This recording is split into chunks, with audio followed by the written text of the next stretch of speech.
Yeah. I am very much looking forward to the chaos, heartbreak, torment, trauma that all of these lovely characters will bring to us. We are a few minutes before our hard start, but we have everyone here. Is everyone amenable to hitting the ground running?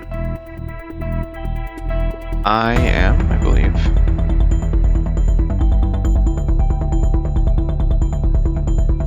I'm not hearing any harumphs, so I'm taking it that is a vote for the all engines forward. Sure. Just a quick question. Do we know if Melinda is still playing with us or no? We do not. I have not had... I'm here. There we go. See? Yeah. There we go. Hi. I have not had any messages or missives, so I didn't know, and I was not going to make any assumptions. But I'm glad to have you. I keep, my problem is that I see the messages, and I'm like, oh, I'm gonna respond to that, and then, ADHD kicks in, and it's like...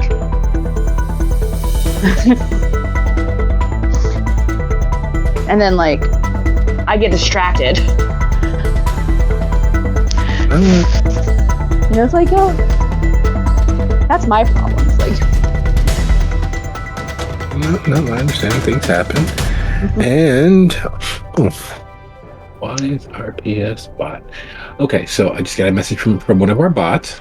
So very nice. I'm gonna reach out and keep in contact.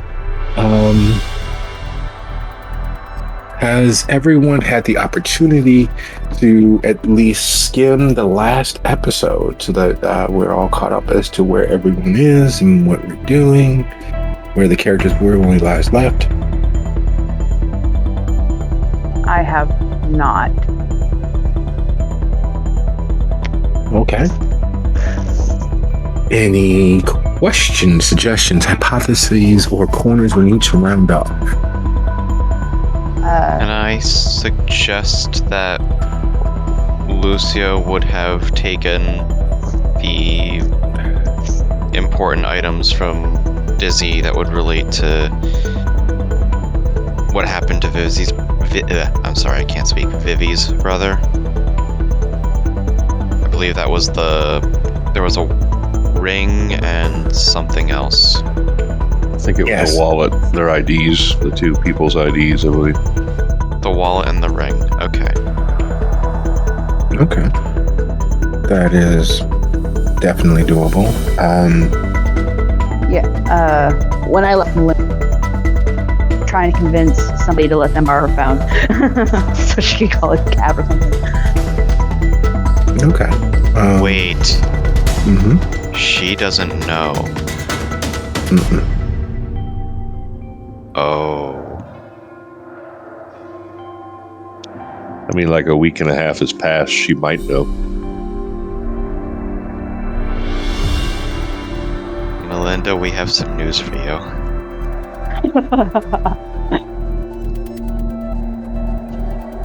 What? Oh, I know Dizzy left. That I don't know the circumstances. Okay, well, let's make this really. Wait, let's make this a little easy.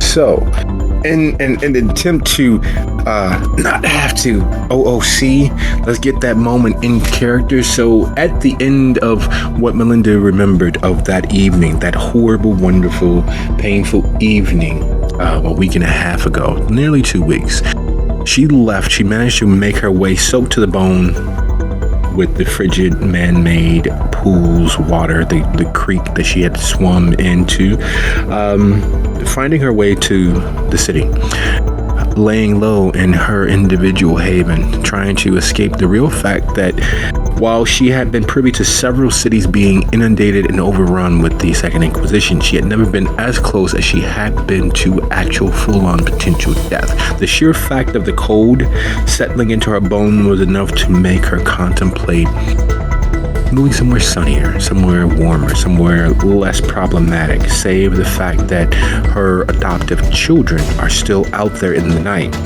So leaving Chicago is not an immediate option. but it very much weighs on her mind and causes her to hide and ensconce herself. How many days would she stay isolated and trying to right herself with the sheer amount of violence that she's experienced being here little more than a month? I would say probably she probably would have laid low for that time, just to make sure, because she did come very close with the SI, just like lay low, make sure that she wasn't followed, and if she was being followed, that the coterie was not tracked back to her. So like her concern was like if I stay hidden, if I don't contact them, so I can't have nothing to track back to them from me. And now that it's been a couple weeks, it's like, okay, it's probably safe to come in now, and be like, okay. So where would she go? To get back with the coterie? Yes, where would she try to meet them? Where would she try to find them? She would probably go back to the shelter. Okay, so that being the case, after having left Sophia and making your way back to the Haven, Lucio and Hestia, you find Melinda waiting for you. No, because we were in the middle of a thing at Sophia's and that didn't get concluded.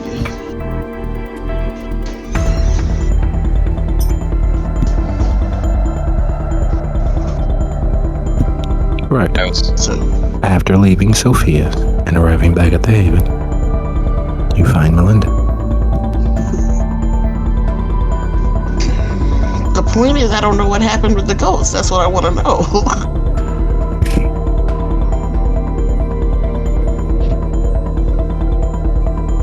Would you be so kind as to go ahead and roll your wits plus occult? The ghosts in and around that building have been there for ages. There's nothing untoward about any of them save the primary ghost, which seems to act as an anchor, drawing spirits closer and thereabout, having far more ability than the average former living individual, but not being able to purely and singly of their own power affect anything. They cause these parties to develop, at which point they're able to siphon off the very spiritual matter of the other ghosts and utilize it in the most destructively childish manner possible. None of the ghosts have any relevant balance to the remainder of your own life, nor towards Sophia's. They are a nuisance, they are a hindrance, they are haunting, and they're driven by a pseudo-malicious spirit that has found its way to somehow become part and participle of the building in which they inhabit.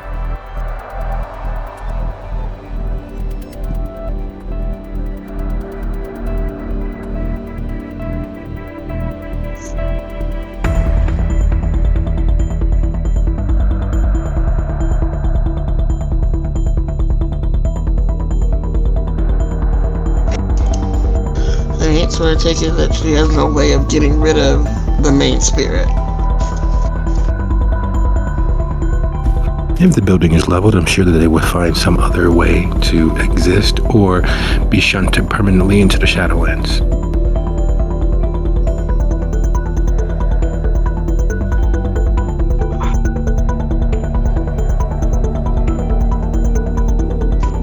Alright, I guess that's the answer to that.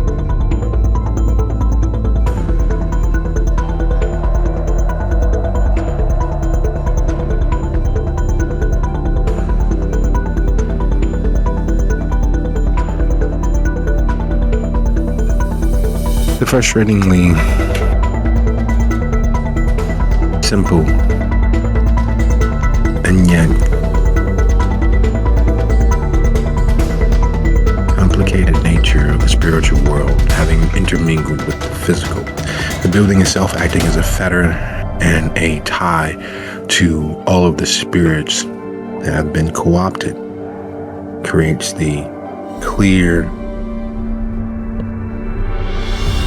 cut path as to what would be necessary to remove them from the continued existence of Sophia. And remove them from all of the humans that inhabit the building as well. With that very simple, just tear the fucker down, sitting there on top of Hestia's mind. When she and Lucio arrive back at the Haven and find Melinda, has that frustration grown into something else? Has that doubt as to where Melinda has been, has that any of those questions become something of its own burden that Hestia carries? Or seeing Melinda unalive and relatively well engender a sense of relief? Nice of you to show back up. It's been, what, a week now? I don't know how you do things in Texas, but this is Chicago, and we do things differently here. I'm not trying to be a bitch, but Dizzy's dead. And we didn't have enough backup, which is probably why she's dead.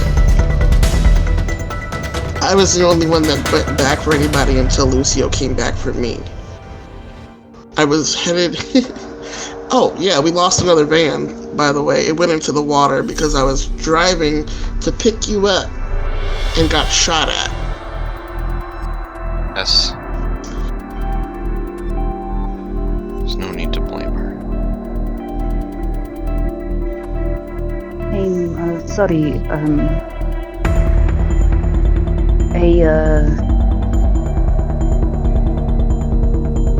Went and borrowed someone's phone and called the cabin. I was worried that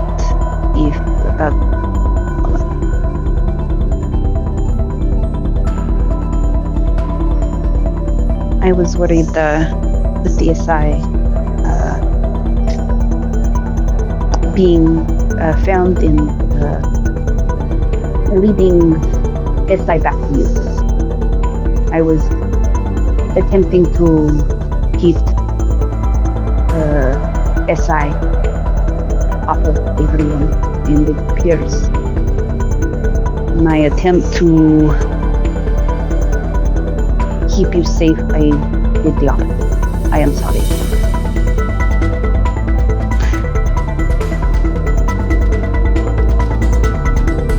What happened that night? It was a lot of... It's weighed heavily on us, but... I was just trying to make sure SI was not able to track you through me. That was my silence.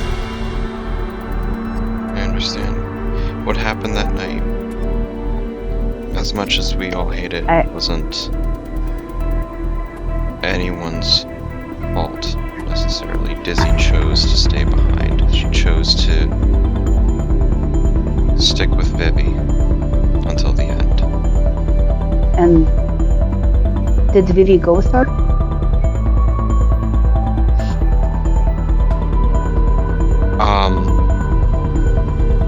That's...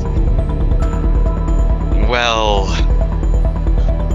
You see... You know, a very pointed look, like, oh, yeah, tell her.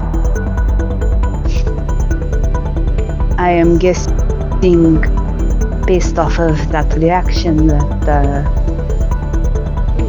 we owe Lucio a cigar.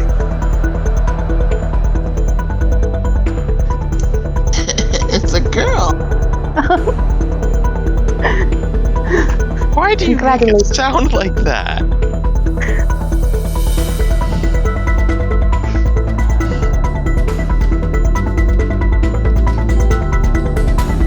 Look, yes. That's exactly what happened. Vivi is now one of the Clan of the Night.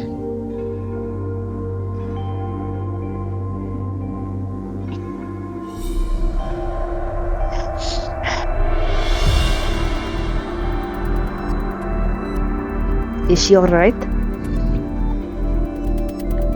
She's taking it as well as anyone who's just been embraced takes it. Right now she's off taking care of some business, she said. Sounded rather personal, but it's been a strange experience for both of us.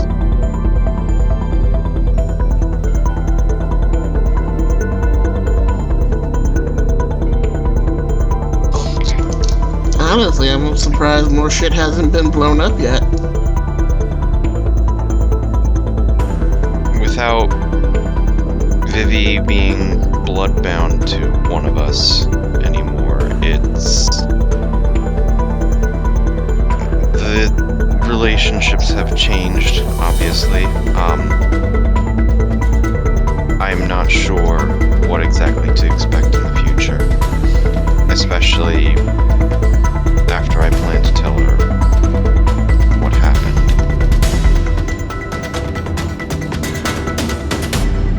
To her brother. What happened to her brother? Well, Lucio pulls out the ring and the wallet. Apparently, it was Clyde's fault.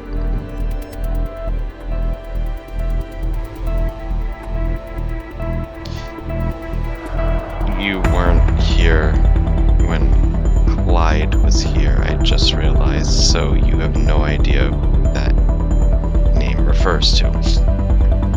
I apologize sometimes. I'm guessing we don't like him? We did. He was actually one of us for a while, a member of the coterie, but after the night that... Well, I guess it doesn't matter if we say this out loud now. After the night Dizzy killed Newberry, we never saw him again. He was in Newberry's haven when it went down. And after that, he's been missing. Oh no, it started well before that. Do you forget the almost fight that me and him had? And why that almost happened? You mean because he burned down the chantry? Yeah, there's that. He burnt down the chantry and used humans to do it. And burnt down Chinatown? There was that, and then there was that family he partially ate. So this was a long time coming, whatever was going on with him. And It seems he was very predisposed to fire. Ugh. well, you never know with Malkavians sometimes. Well, I wouldn't say that it's good news, but Melinda pulls out the documents and hard drives that she had on her person when she left. I still have these. I don't know how useful they are, but I still have them.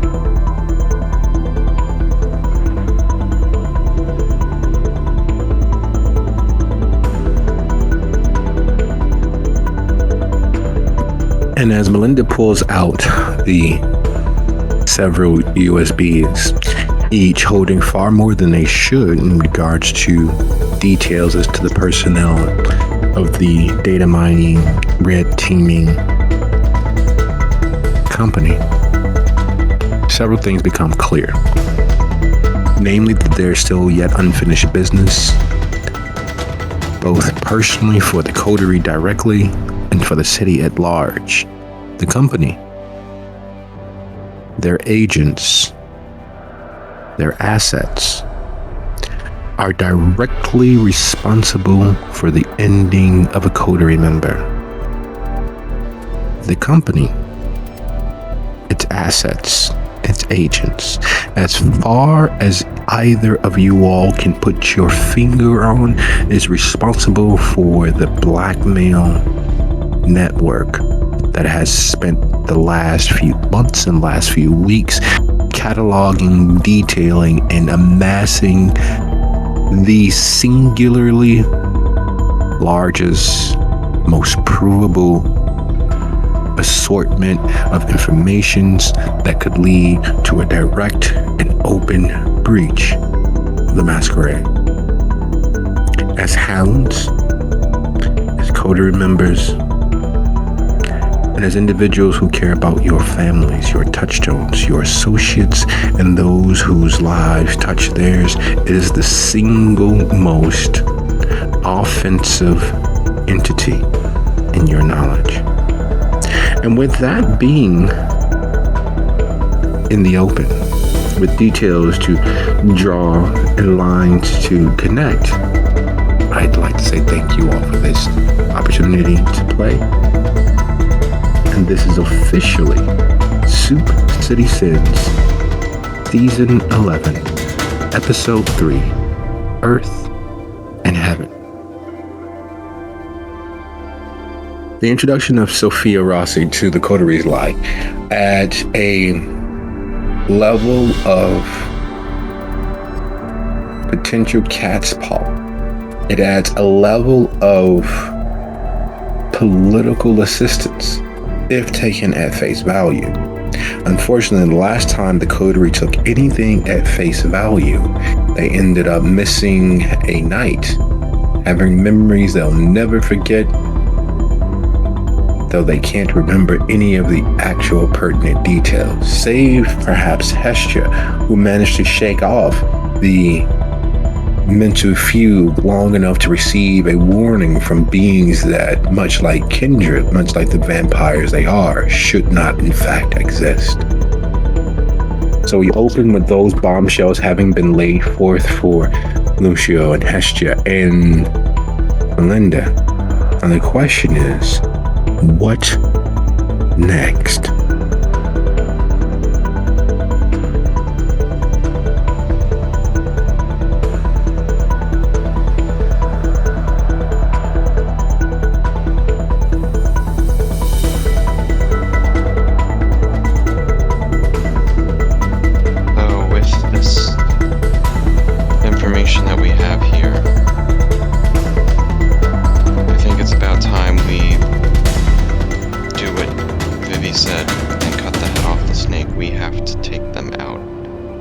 This is going to come down on all of us.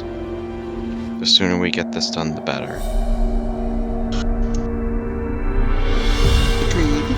And you'll get an argument from me there, but part of the original job we had and were given by Jusabo was to find this out and return the information so that it looks good and favorable on the Chantry. I mean, granted, he already got his position, he already got what he wanted, but I still think we should finish that part of the job, and then, because we already know they're going to send us back out to handle it, go handle it. So you want to profit from this, basically? I feel like it's only freaking fair. I almost died. Dizzy did die. Vivi is now a vampire. I lost another van and all this bullshit. Why does it sound like that's the part you're most upset about? Because that van wasn't a personal vehicle. It was a vehicle for the whole shelter. It helped people get to their doctor's appointments, to their lawyers, to their parole officers to keep them out of jail. And now I have to replace not one, but two vans. And hope to God that by them pulling that one out of the water, they don't assume it was us and trace it back to us and just feel like, oh shit, another one got stolen, which means I would have actually, side note, out of character, she would have reported the second van stolen before now. Just so that covers their ass. But then that's insurance only covers but so much, and I have to replace both of those vans. If it helps in any way, I could contact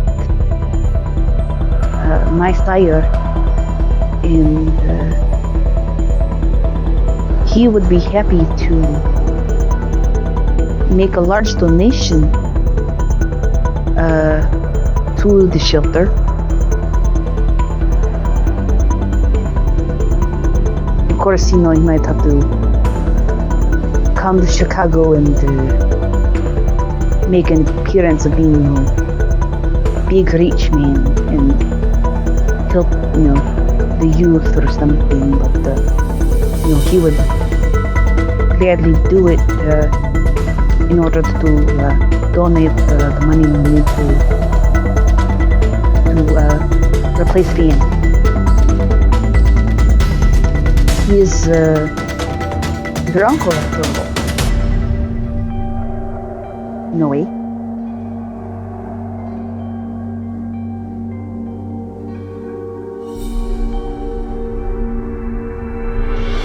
That's all fine and good, but my point is, if we're doing favors for everybody else, granted, it keeps us all out of trouble and it keeps the masquerade breach from happening, but at the same time,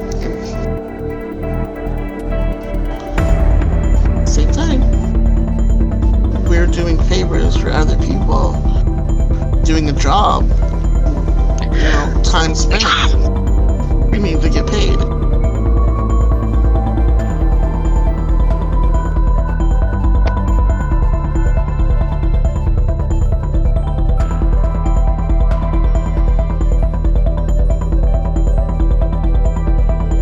That would be nice, but I can reach out to my sire about the money to at least replace the van, so that's not a worry.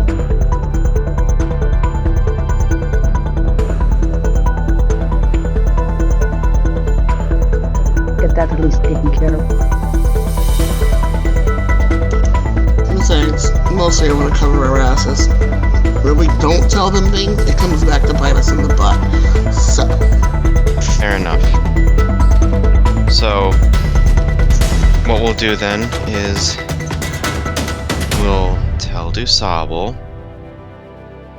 We'll do the song and dance of having you guys present the evidence. And then from there, we'll work with Damien to figure out a plan of attack. Yep.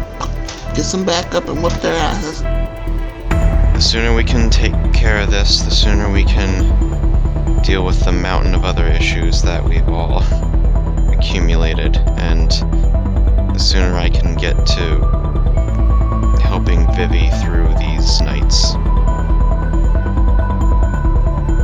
Oh my god, I'm a sire now.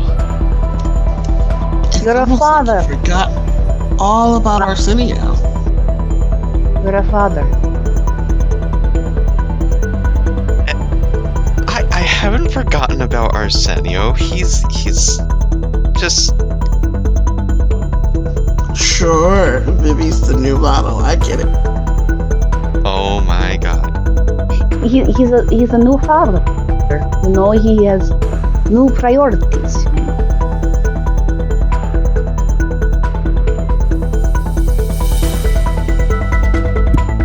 And so with plans afoot, taking in that you guys are reaching out to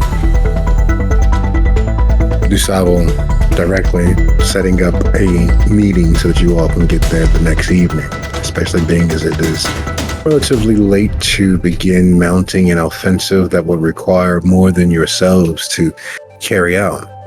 And while you all lay the groundwork for your plans moving forward and how you'll interact with the regent of regents of the Chicago Chantry, we shift our gaze back once more to the Rossi household. Still having prepared the last donation of blood for the evening, with you standing on the same balcony to which one of your paterfamiliares of the family was nearly shoved by the ghost over the railing down to the concrete below, looking out on the Chicago skyline. The quiet whisper of a voice coming from the hand of the Paters, the hand of the local Rossellini family, the silent, sure, steady leadership that has provided stability and escape. Well, we cannot interfere with the tower, and they cannot interfere with us. Your course of actions most assuredly attract attention.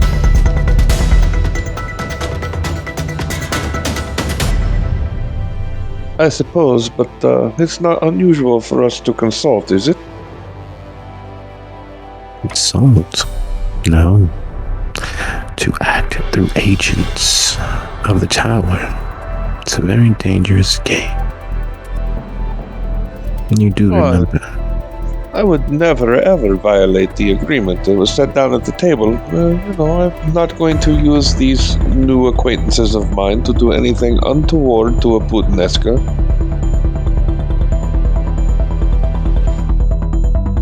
One of the keepers, Blakeney's hand grows through the shadows.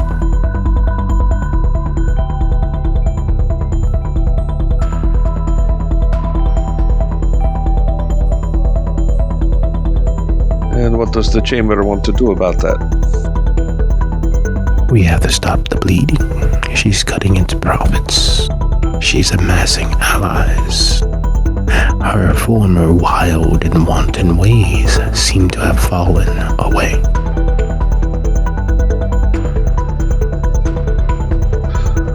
Well, it seems these hounds also have cause to take offense to her as well, so again, there may have been some wisdom in what I did, yes? There's wisdom in every whisper. There's wisdom.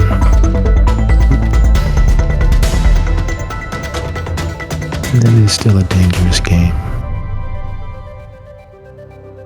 You should bind them closer to us so that their failure falls on them alone, so that their successes shine a light on how useful we are in the shadows.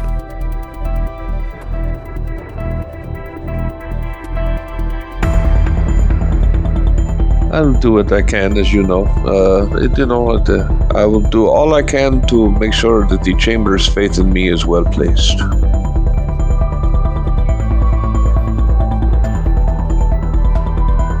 Bonaventure.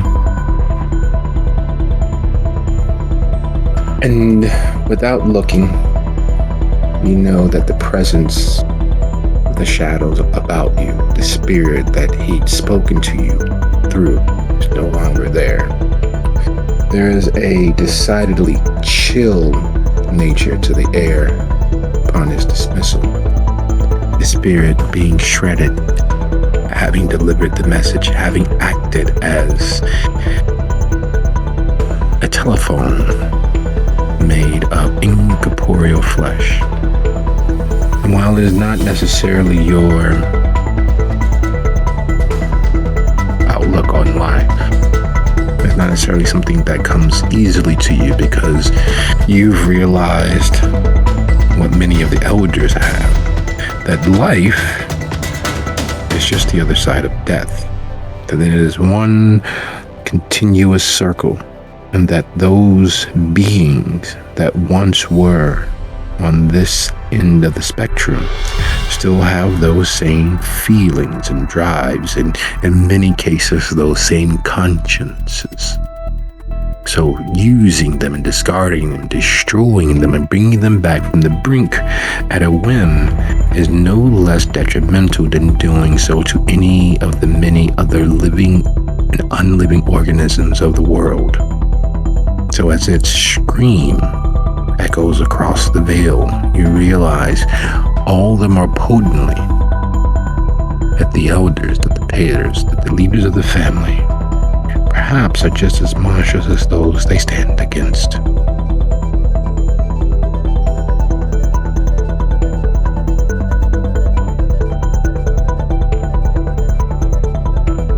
So settling down for the evening, everyone bedding down, having completed their plans and laid their plans as best as possible. We begin our next evening as the sun dips below the horizon line and life returns to the dead limbs that the players, the characters inhabit. You all have managed to do in a very short amount of time arrange a meeting with Dusala. You all will be meeting at Djibouti, a hub away from both his haven and yours, still within your domain, so there must be some respect paid by him, but as it is not your specific haven, that leaves leeway for defense that would normally not apply. Are there any other preparations you all would like to make?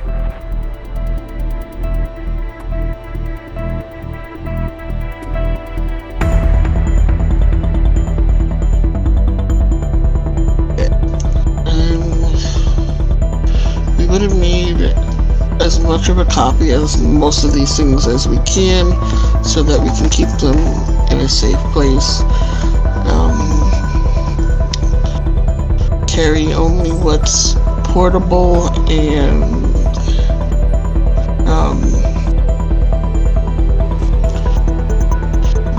not trackable, I guess, non-electronic devices.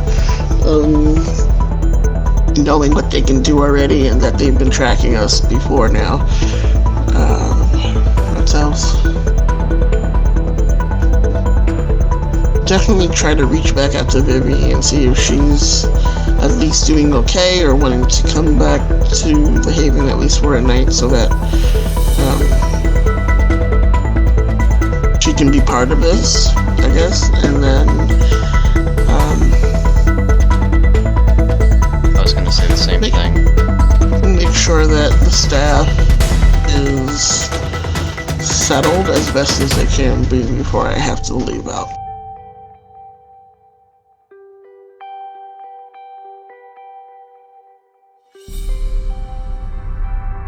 So having reached out to Vivi, she has provided a number that has been forwarded and is forwarded through several different applications. Hidden behind several different firewalls, hidden behind several different VPNs. The signal bounced here, there, and otherwise until it finally reaches her phone. There's not too many people who have this number. How can I help you?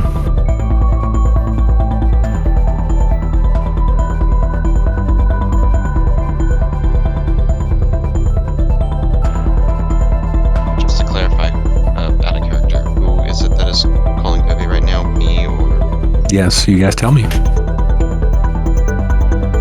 Can I volunteer? Sure, of course.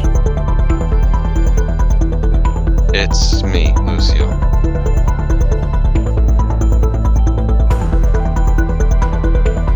I did not expect to hear you so soon. How can I help? I was wondering if you were planning to come back to the Haven soon, or planning to begin to act on the information we acquired.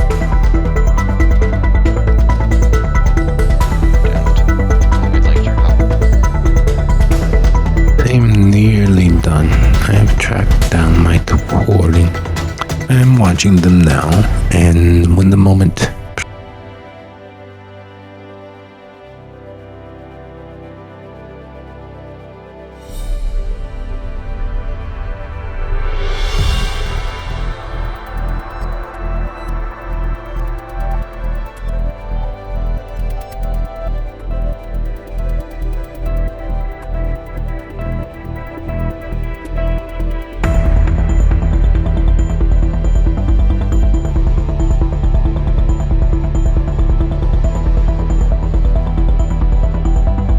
represents Where himself. is this coming from? I have a few moments. They haven't noticed me sitting here smoking. This quarry of yours, who are they to you? To me, they are soon to be corpses. They are, after all, responsible for where I am now and the death of someone who mattered to me. So I will burn down the house and kill all of the little humans inside and make it appear as if it was a gang warfare. I've managed to find enough drugs to make it worthwhile in the police's investigation. And when I finish, there won't be anything else pointing towards anyone. And this is a lovely house. Nice, quiet block. Arlington Heights is good for that. Their response times are laughably slow, but that is a very good thing. 11 minutes for a fire. 12 minutes for simple property vandalism. 15 minutes for domestic abuse.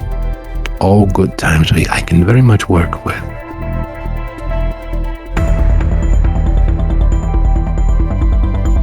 Obviously, I can't stop you. You're halfway across the city, but... Yes, I have already scoped out a place to lay my head when the sun rises. But for now, I'm simply collecting intelligence to make sure that this individual, these people, know what terror actually is. I don't like people who hurt people that matter to me. But we have time. Your love affair with those who are dark. Swarthy, olive skin. How long have you been fascinated by them? I don't have a preference. That's not important right now. You are about to commit murder. I am about to commit murder. I am about to settle things. I am about to balance the scale. And it's not murder to defend what you value. It would be cowardice to do anything else but. After all, a company that is titled Never Lost would lose quite a lot of face if their CEO was found with incriminating evidence as to their love affair of suited men and women of various ages. Perhaps a little bestiality thrown in to help further the disgust with the company. You're telling me you've already found them? Having the company's name and the information that you all left lying around in a week's time to quietly look over things has given me a vantage point of do something or do nothing. And I'm not fond of doing nothing. There's this voice that I've always had, but it's grown louder. And I am going to do not just something, but everything. They deserve so much more than what I'm going to do to them. But it will suffice. I will see you tomorrow if I am able to accomplish this. Reconsider what? Doing nothing? Sitting on my laurels, allowing the people who have killed someone who mattered to me. I was willing to die for my brother. I was not willing to die because of someone else's careless program of propaganda, of accumulating information to use as blackmail against the entirety of the kindred community. Jumping through hoops, hiding my hand. That is not who I am. I have some information to discuss with you about your brother. I look forward to hearing it. I found the information that Dizzy had for you. Before you do something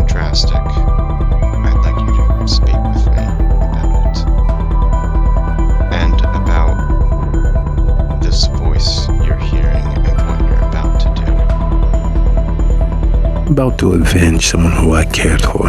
What are you preparing to do? Attempt to talk me out of it. Attempt to talk me off the ledge. If I was as I am now, there would not have been a need for a distraction at the tower. We wouldn't have been in the position to die. We wouldn't have been separated because I would not have allowed it if we all could have survived the fall. If we all could have survived the leap across, but we couldn't. And you all, each and every last one of you, sought your own escape instead of working together.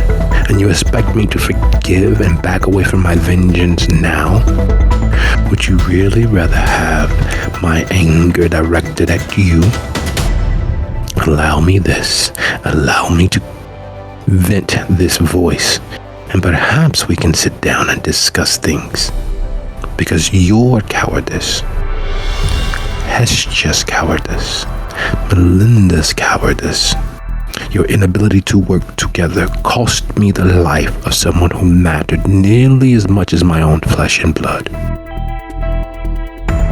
And I'm prepared to vent this at an actual enemy instead of people who should be my friends. You've given me the opportunity to live nearly forever, and I will make each of those days count. But in the moment, where would you have me point? You or them?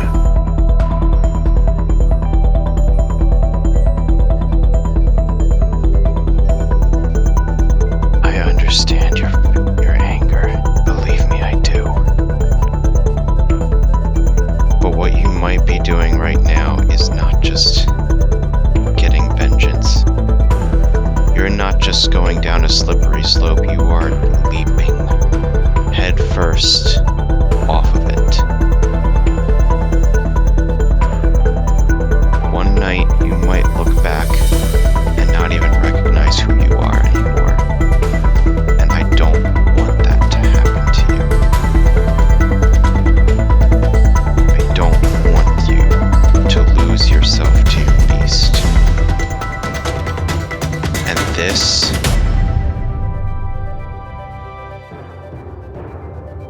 this might be one of the most grandiose ways that I would see someone lose themselves like that. But, like I said, I can't stop you.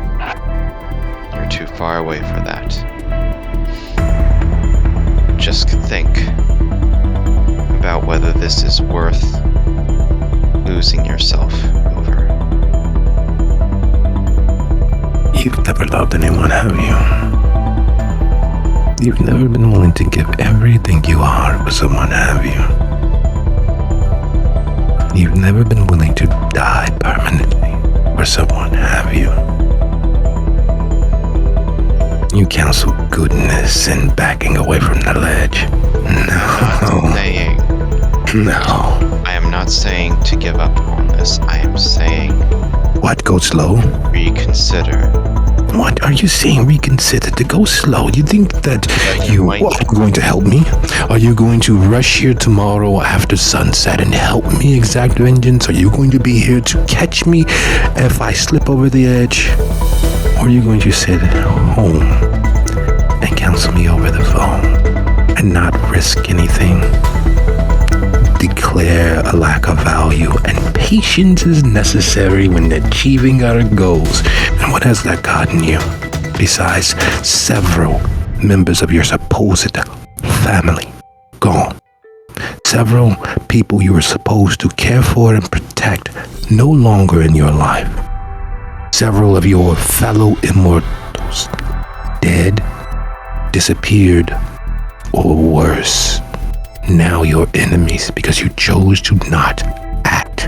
Because you chose yourself, your morals, your ethics, your singularity, instead of doing what any member of the armed forces would do. There but for the grace of God go I, so in their vengeance so go I. Together into hell, because the only way through it is to keep moving forward together. every time you slam on the brakes, every time you back away from helping someone who matters, you say they don't matter.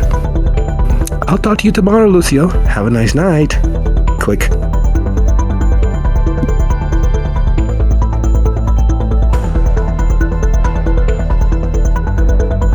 Lucio is taking several deep, unneeded breaths, but she really knows how to rile him up.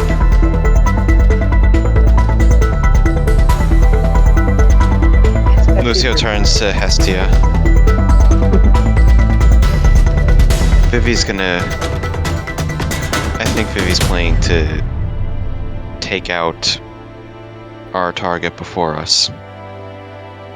She's in Arlington Heights right now. She's planning to burn down the building, essentially. And she's doing it basically right now.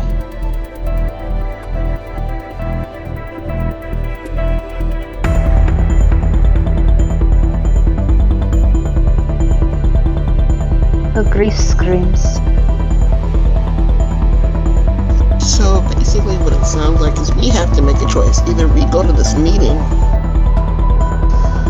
and handle it properly, or we rush off as a group, because we shouldn't separate and stop her from doing something incredibly stupid, or help her do something incredibly stupid. Is that what the choices are this evening? Is that what you're saying? Yes.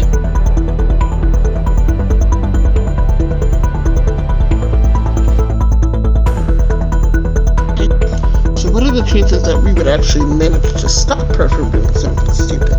Because it sounds like she's really mad from what snippets I got from that phone call. Chances are low unless we use brute force.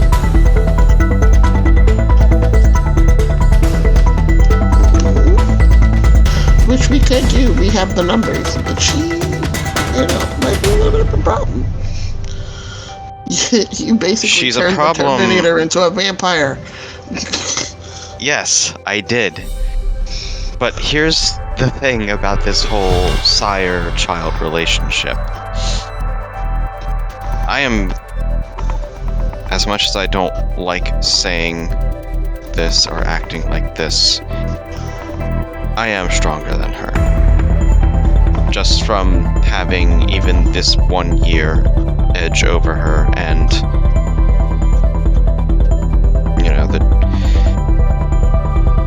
I can handle her. I can restrain her.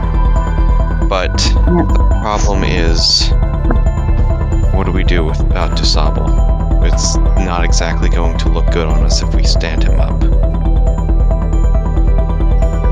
If you want, No, not in any shape or form. I know you said splitting us up isn't a good idea, but if you two go meet DeSable, I can have Arsenio drive me to Arlington Heights, and I'll have to stop her. And also, as her sire, the tradition, Yeah. It is my responsibility. her sins are yours. Exactly.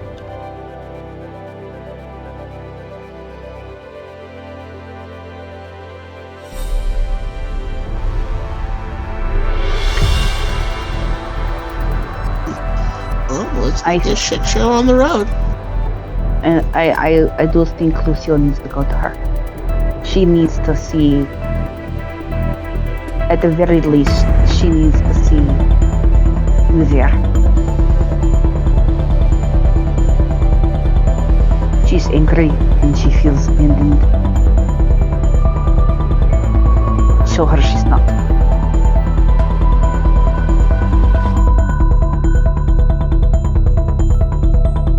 Fight the match. Metaphorically.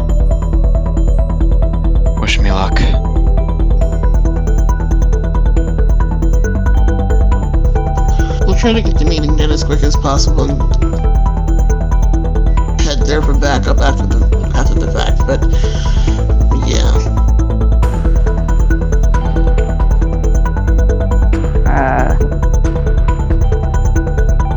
Yeah.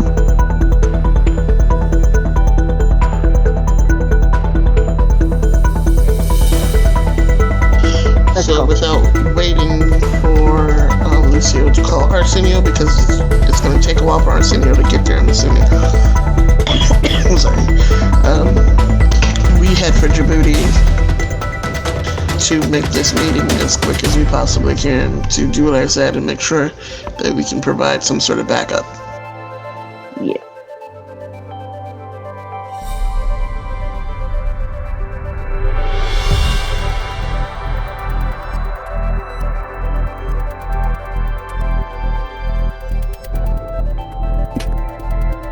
All right, so in situations such as this, we will proceed in a most alphabetical order in regards to accomplishing a few of the scenes. The call to Lucio, of course, is answered almost immediately because, well, look, Lucy, I love you to death, but your sister's gonna drive me fucking crazy. It takes a shit ton for me to actually get a contact, but these girls will make even a killer whale have a contact. I'm telling you, these guys, they're smoking so much. And the worst thing is, they're still smoking outside.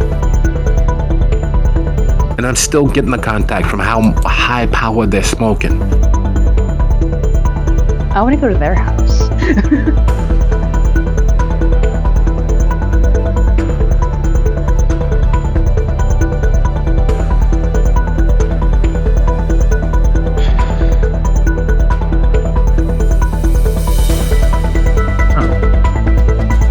Everyone begins their plans. Just a quick gander at the notes.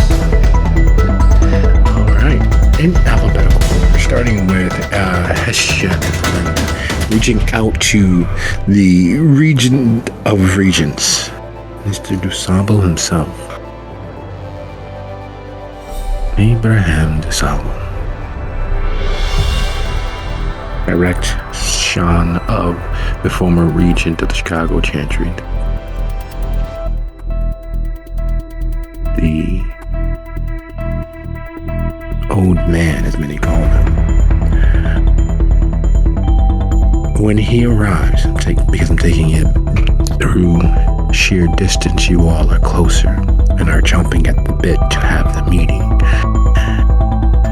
When he arrives, he does not arrive alone. As expected, he arrives with Damien, who looks very much like the executioner.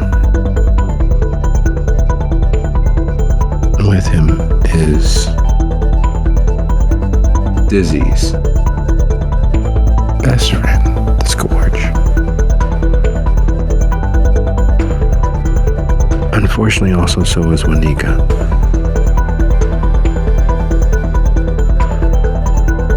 For Kindred, for meeting with the Regent. Seems curious. 5 is another matter entirely, as Julius gets out of the car, speaks with the driver, and have them ease into a parking spot instead of circling the block, as has been DuSable's standard.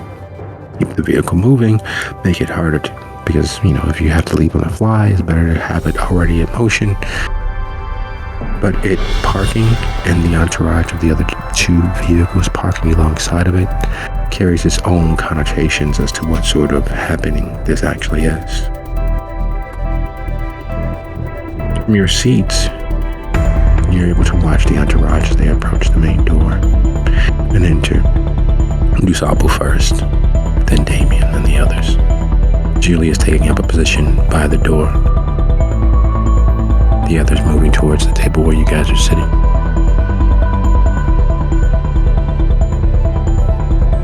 It's so good to see you all. I've heard some of your troubles. And I'm so glad that you decided to reach out for my assistance. question, Melinda.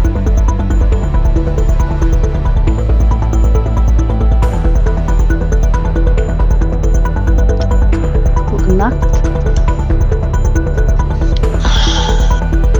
I wish there were more time for pleasantries, but we have had a bit of a snag pop up with this whole situation.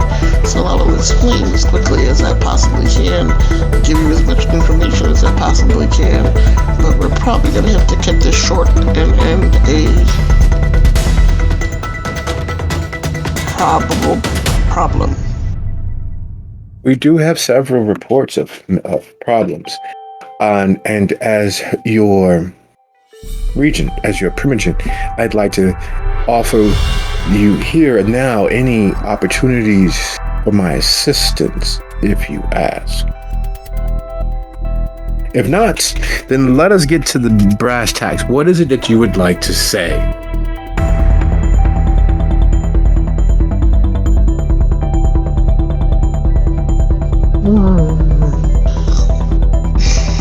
No, wait. Your assistance with what?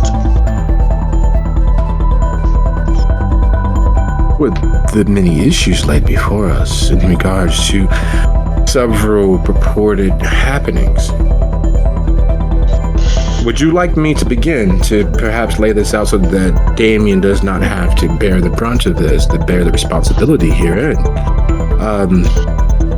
Sure. As hounds, I just want to make sure that we understand the nature of your positions. You're to help administer and ensure the safety, sanctity of the traditions, along with associated other special tasks. Is that a fair approximation? Yes, sir. Okay. And as Tremere elevated to the title of regent, their individual chantry, it is expected that you understand the rules of our society, correct? Yes. So we've heard, it's been brought to the attention of several of us, that there has been an unaccounted siring. There had been an attack on another kindred's domain. And there has been a violation of the contract between us and the Hekata. Is this approximately true? Or are you not aware of such things happening?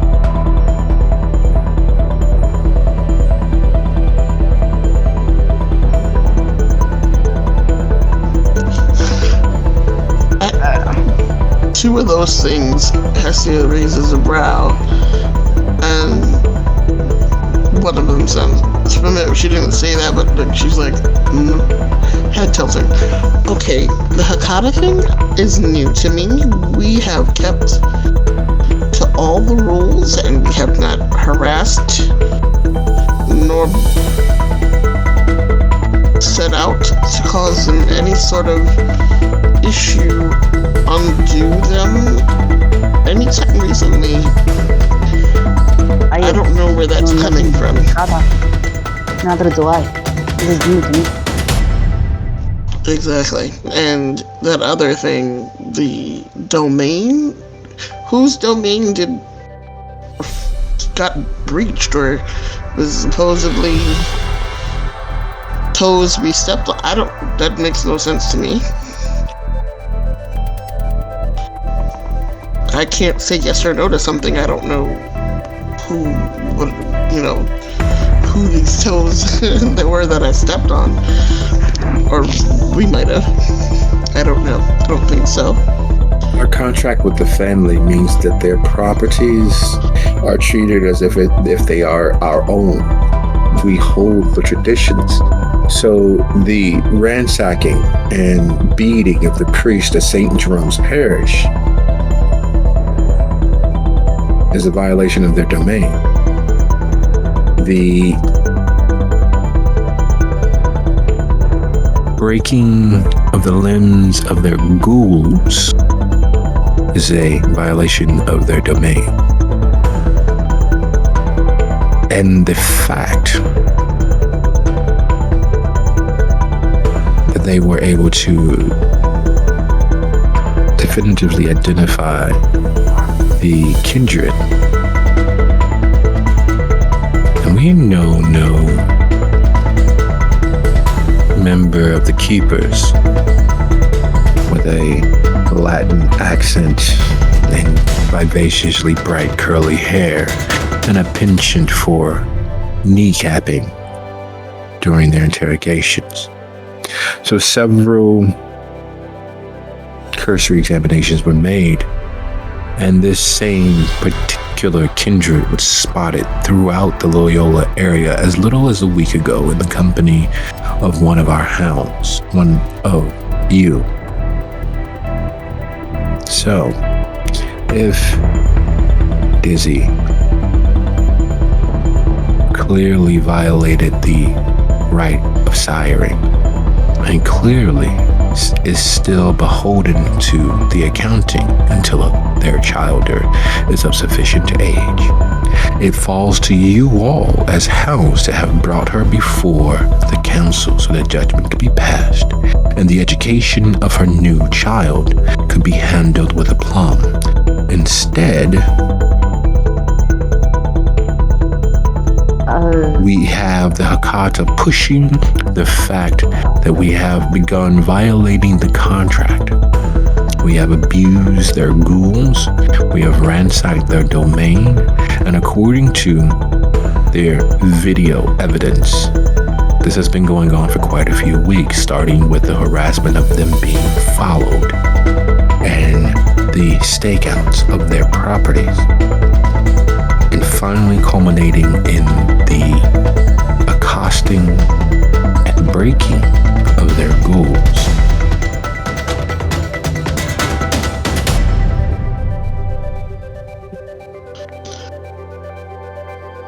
Oh. Huh. Well, while that is all fairly horrible, and you don't realize how horrible, as a member of the blood trade, that impacts the survivability of those respected and upstanding members who rely on them for their prey.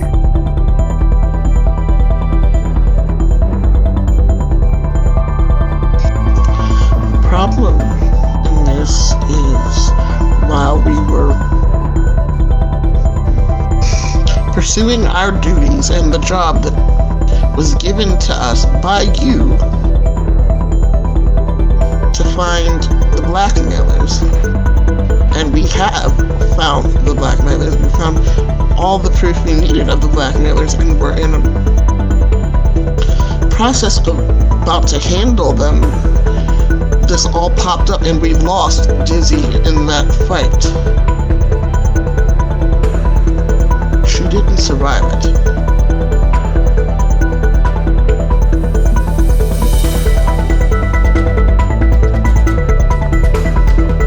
So as far as reining the childer in, how are we meant to do that when their sire is dead?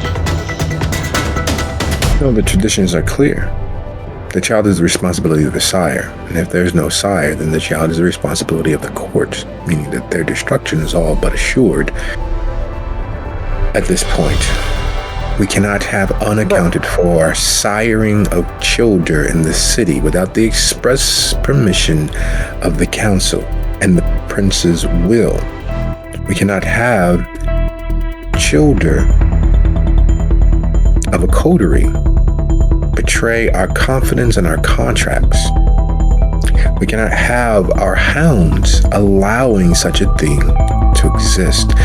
If you had but mentioned it to us, if you had but reached out, as you've done most recently, we could have attempted to find a way to mitigate the this, unfortunately, has already reached the level of being made aware to the council as a whole.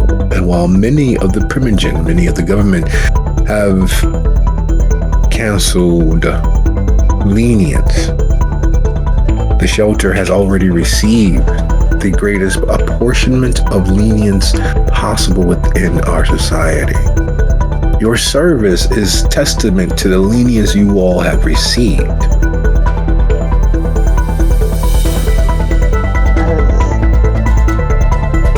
And then there is the fact that, unfortunately, there are those amongst us, members of the council, who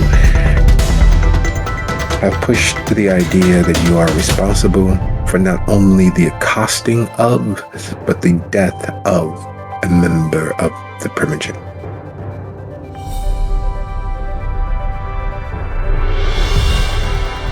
And he leans forward and he begins tapping on the table. Would you both be so kind as to roll your intelligence plus academics? DC 3.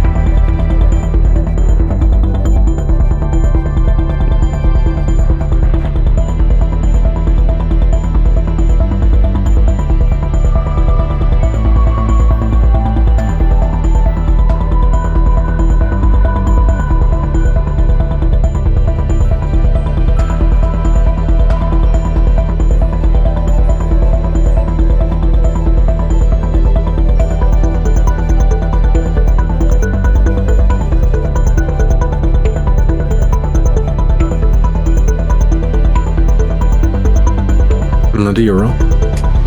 Just a second.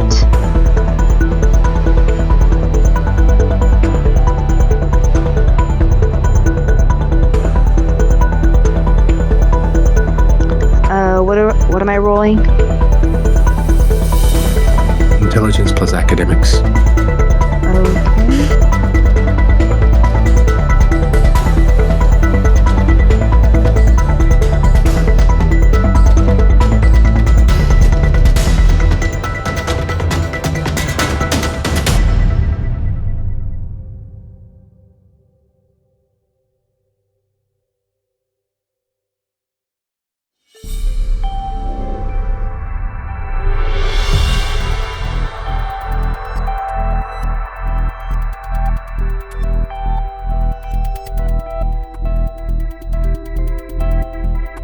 There was a time in American education, in the American schooling system, where certain things were taught from an early age and practiced throughout life. Many of those things fell out of the common parlance. One of the things that was still prevalent during both of your earlier education was Morse code. Those who were born later in the late 70s, early 80s didn't have the opportunity to be taught it anywhere except for at Boy Scouts and Girl Scouts. As such, it is not a language that many people immediately understand. However, with the practice of your youths, the deciphering of the message that Tusable taps out is unmistakable. 4 words. They have Clyde run.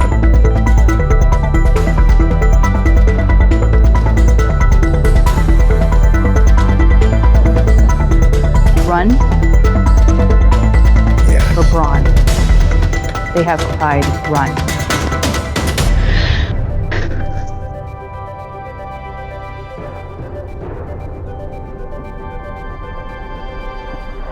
Is there anything that you all have to say for yourselves in this particular case? Is there any other mitigating factor or action that you've performed that could perhaps assuage or even have me speak on your behalf with your assistance? Because there is lenience possible. However, there still must be an accounting, and the child, of course, is a lost factor. If you have nothing else to offer in mitigation. The child.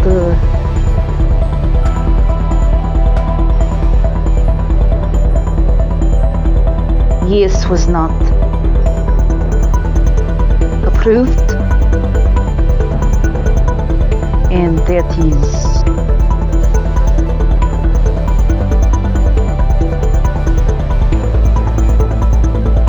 unfortunate. However, her sire is dead, so that could be taken as payment.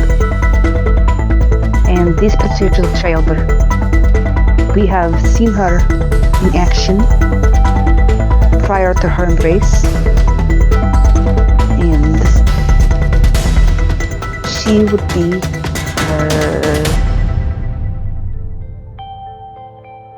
an asset lost to the tower if she herself joins the site. We would the Chicago would be for her loss.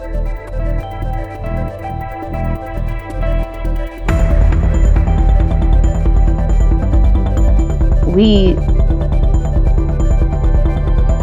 could take the child and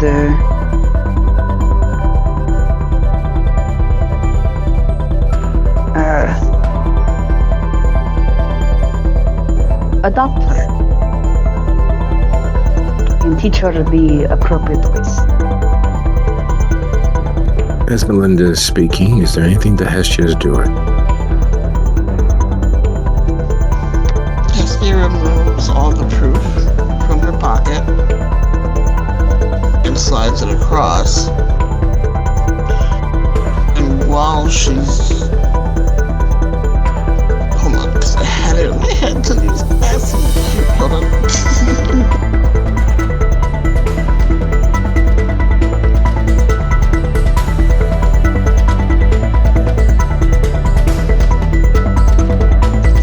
We were able to collect much evidence that night that Dizzy met the final day.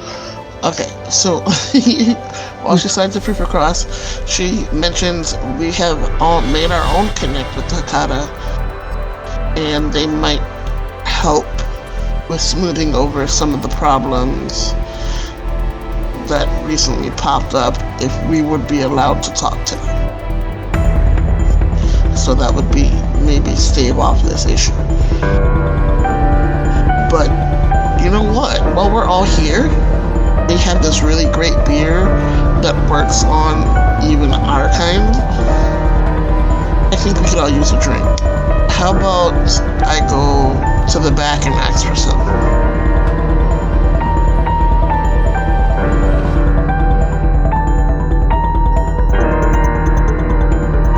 So with the seriousness of everything laid out, you suggest we have a drink together. Damien literally puts his hand over his eyes, and it's clear that he doesn't want to do what is being asked, but he carries the weight of duty. He carries the weight of the laws are fair even in their cruelty.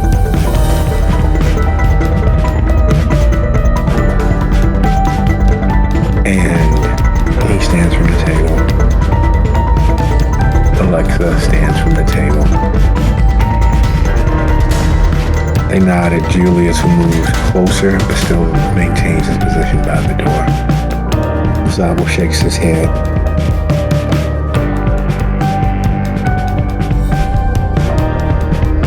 I can only advocate for you so much, my dears. There's only so much that I can do. I'm here to help mitigate as much as possible, but I'm sure that once we make ourselves to the court, that Prince Jackson will consider all of the information presented and make the best decisions possible. Fuel.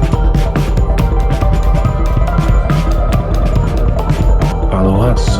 The emotions were outstanding.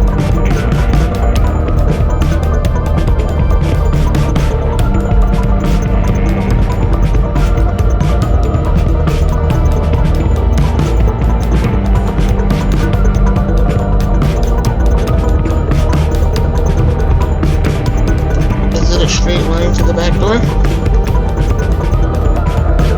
No. You'd have to get past Damien and Alexa, hop over the counter and make your way back out. I thought we were at a table.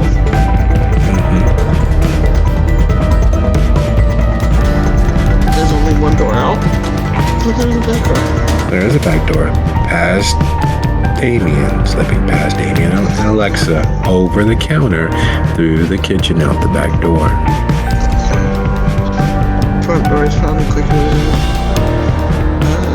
Melinda, do you have fleetness or blink?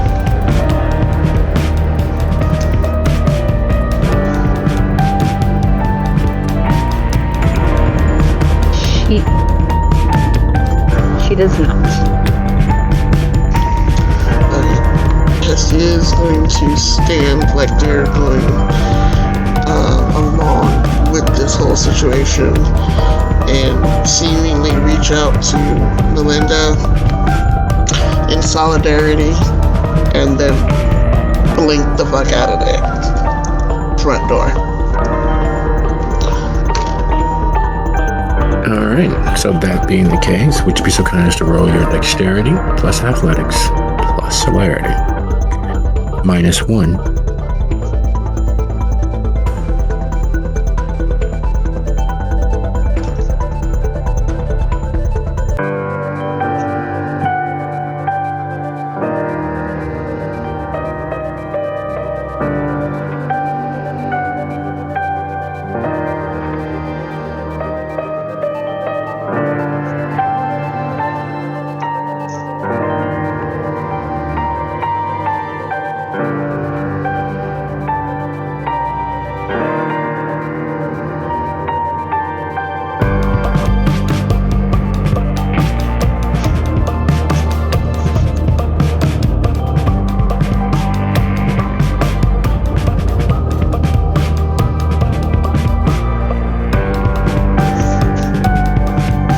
The devil's in the details. It's an often cast off aphorism. It is the small things, the course and road untaken, much like the Robert Frost poem, The Road Not Taken. Many people believe that it is always about that road potentially being better. But in its heart, the poem itself is actually not about taking that road. It's about the questions that road raises. What would your life have been like if but for one minor difference? Fate has an unkind way of leaving you at the same place at the same juncture. Even if you did take that road, he would be again where he was, looking back on those two roads. And as much as Hestia and most Tremere live in their minds, it has always been the conundrum of only being able to see so far ahead. There's always been the conundrum of seeing possible futures that change, the premonitions that assail them, the peering into the future, the scrying that they do. It is an attempt to minimize the opportunities for the greatest wrong. However, the devil, the details, where those small differences change the potential outcomes and the very path that one takes. If Julius had not been estranged from the coterie, if his play for power had perhaps been supported or not alienated from the coterie as a whole, if the focus had not been on protecting what we have as long as we have, while he sought to protect what we have through using the systems as a whole, he wouldn't have been where he was.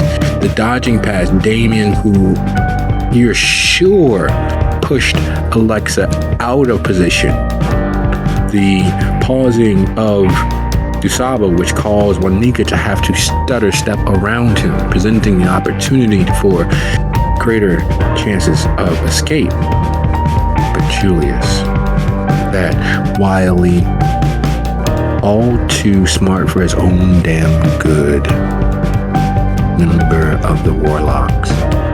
As the step is made and contact is had, as Hestia's hand slips into Melinda's, does the most ridiculously offensive thing imaginable. He hits them both with a bolt of pure vitae, drawing their energy into himself. Instead of it being the burning, racking pain that Hestia was washed with from Sylvia, it is so much more insidious. It feels like the feeding. It feels like the kiss is happening to her from a distance as he graphically pulls their vitae into himself. In the doing, it sets off those kindred present with lower than 3 hunger. It raises the beast to the surface of everyone. Fangs are bared, and what was an untenable position, what was a stuttering, staggering step too late, becomes chaos. And as the oh shit moment happens, how could you have mistimed it? How could you have misstepped? You're faster than... We shift our gaze. Lucio. Arsenio drives and has driven with such aplomb over the years, and it's clear that he has grown accustomed in these last few months of being at Lucio's side and being his right-hand man. And as you guys are driving north, he is talking your ear off. You've never seen him this high. You've never seen him this affected. It's as if for the first time you've managed to see him with his hair completely down. Not the possessed him that sat sans shoes, or the possessed him that touched you in ways that are unforgivable. And as you sit next to him, you realize that's the reason why you've kept the distance. His subversion by whatever that entity was leaves a distaste in your mouth. Several factors that you worked very hard to not consider when looking at him. How similarly you guys are built, created. The same deep, dark, black hair, the same furrowed brow, the same piercing eyes and jawline, though his is a little wider, his brow a little wider, his bulk and strength clearly more obvious. But there is an undeniable familial similarity that is quite vexing, because looking at him, you can almost see Stella. Looking at him reminds you of the last time you were able to look into a mirror. Looking at him, you see the dawn. Looking at him, you see them all. He is the living embodiment of those people, those beings, those things that Lucio has worked very hard in the last few months of the truth of it settling over him to distance himself from. And that combined with the memory of his touch, how strong and sure it was, that pleading to divest Lucio of several layers of mental comfort are hard to shake. And so Stella says to her professor, now dig this guy, his whole job is to fucking teach, right? But now you can't teach the way that he wants to teach, and so now he's teaching back asswards, or whatever these kids say. So he's getting down on them about the nature of evil, and that if God was really as powerful as they say he is, and he lets it slip, he has a bias. You can't teach with a bias. You're not supposed to anyway. Like when I was taught, these were just the way things were. I don't care what you feel about it, because I don't care what I feel about it. This is just how it is. This is how you get by. This is the way things are done. And so, anyway, she's telling me this professor, this guy who says without meaning to say that he really don't believe in the whole idea of God or a high power or any of that supernatural gobbledygook. And he actually says that according to Huck. Can you believe that? Hey, Lucy, you okay? What? Oh, sorry. I was lost in thought.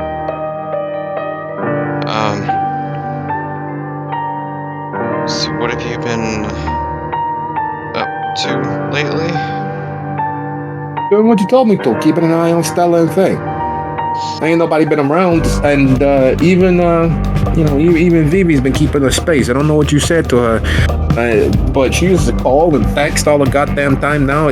She barely responds. I got one text from her in almost a whole week, and that's not like her. Normally she'll call, she'll check in, she'll make sure that Stella eats, because I don't think that she's got one of those, what do you call them eating disorders, but she definitely don't eat as much as someone who smokes nearly as much as Stella does. Now Stella is definitely the rock star of them both, but Faye has an unending ability just to smoke. I mean, this girl, she wakes up with one, she goes to bed with one, she goes to the bathroom with one, she needs one before she goes to the bathroom, she needs one before she studies, she needs one during study and one after study.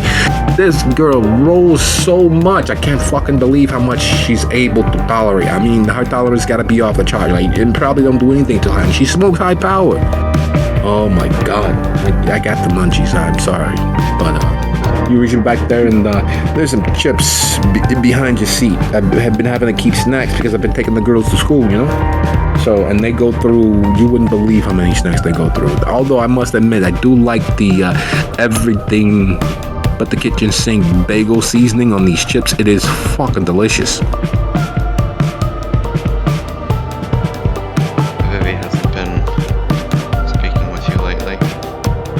No, I think I may have said something. I don't know. I may have accidentally offended her, and I'm worried about that a little bit because she's a good girl. She really believes in everybody being everything to everybody that matters to you. I forget how she said it, but she's like, if somebody matters, it doesn't matter how much it costs you. You have to be there for them. I thought that she was immature. For such a smart cookie, that's really fucking dumb. In this day and age, it's difficult enough to be there for yourself, let alone everybody that you care about. And by the way, I want to thank you for that. Just a little as almost a year ago, I wouldn't even been able to say that much. I wouldn't have been able to express myself. You really mean a lot to me. And he touches your shoulder, and a shiver of revulsion rockets through you, because you remember him standing behind you. You remember how girthy he was. You remember how close he stood to you. It means a lot that you said that, but let's refrain from getting touchy, please. Oh, yeah. For the next year after. Yeah, I know you're a little worried, but don't worry. The girls are good, I'm good, and I know you don't really, get in contact with your feelings like that, but the girls have been helping. Like, they've been with their schooling and then talking to Vivi. As immature as she is, it's helped me embrace, my softer side, as it were. And I realize there's nothing wrong with that. Like, back with the family, it's all, giving each other shit a little bit, busting each other's balls is how you show you that you love, that you care for somebody, that you even consider caring for somebody. But the shit that Mama Cass got up to was a little disturbing, but, it is what it is. Everybody's got their own scars. I'm not going to judge too much.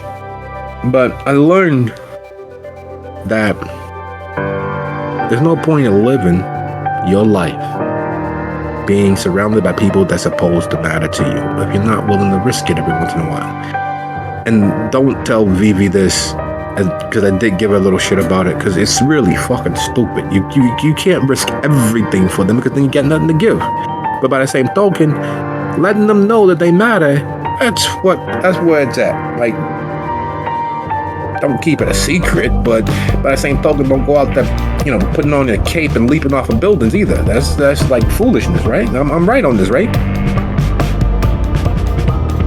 Absolutely. And that's exactly what I'm hoping to get into her head tonight. Wait, We're going to see her now? Arsenio, some things have happened in the last week that I haven't had the chance to tell you. And yes, we are going to see her. But I thought her and Dizzy were standing down at Loyola. She was telling me about how nice the apartment was. They even got a few paintings and something. She put up a picture of Oscar the Grouch as a joke or something, and they kept it up. She took me a picture. I forget what app I saved it in. Because I got a new app. I got the WhatsApp app. It's a joke, like what's up, but it's WhatsApp. Dizzy's gone.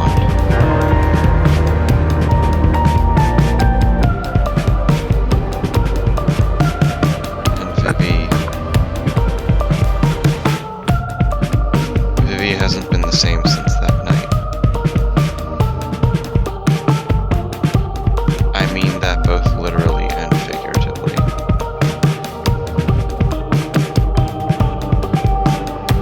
He swerves through traffic to the shoulder and gets out of the car. What the fuck are you talking about? You guys can't get killed. Without someone doing some serious damage, you guys fucking live forever, which means that I get to live forever, Vivi gets to live forever. So you telling me that Dizzy's dead, and we're going out here to the fucking suburbs to deal with Vivi because she ain't the same? You know what would happen if you were to die? Not only would I not be able to live forever, I don't want to keep this strange, weird lifestyle that I got going, but then who's going to protect Stella and Faye? If you die, what the fuck are we doing? You're absolutely right, and that's what I hope to prevent right now. Vivi is about to do something stupid that might come down on all of us if we let her go through with it. At least the way that she plans to do it. I need to stop her before she screws this up for all of us. What is she planning to do that's gonna affect you? Oh my god, this. Please get in the car and drive. We can get there as soon as possible. He moves around the side of the car, gets inside, pauses for a second, really looking at the car, avoiding looking at you. I promise that you won't get angry when I tell you what happened.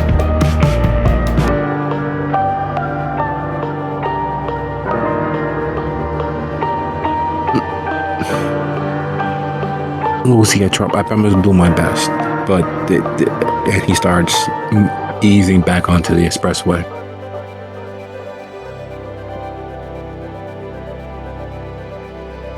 After I saw Dizzy die, I saw Vivi dying next to her. And in that moment, I thought I could save the last remaining part of Dizzy in this world.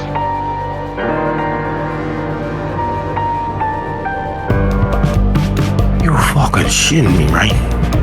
You mean... Vivi is now my child. What is she doing in fucking Island tonight? Aren't you supposed to take care of each other like that? Like, you make someone dead like you're supposed to make sure that they stay safe. You're supposed to give them the information. That's exactly what I was trying to do, but she ran off. And it turns out she's trying to get revenge by basically burning down the fucking building the blackmailers in. Wait, the blackmailers that set up Faye and Stella and is plugged in with the Don. She's those blackmailers? Yes, she's found them, and instead of bringing them in and gathering all the evidence that they've collected and destroying it, she's planning to just burn the whole building to the ground. So we're going out there to help her kill these guys and get the information back to your guys, right? We're going to go there to prevent her from burning down the entire city block. And to hopefully then be able to deal with this in a way that will not lead to all of us getting staked. Because if we fuck this up, if we kill them, and it turns out they have some kind of contingency, like Eddie did, then we're just gonna make this whole problem even worse. But aren't these the guys that are Eddie's contingency plan?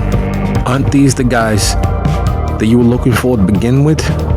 Which is exactly why it makes it even more likely that they will have something like that.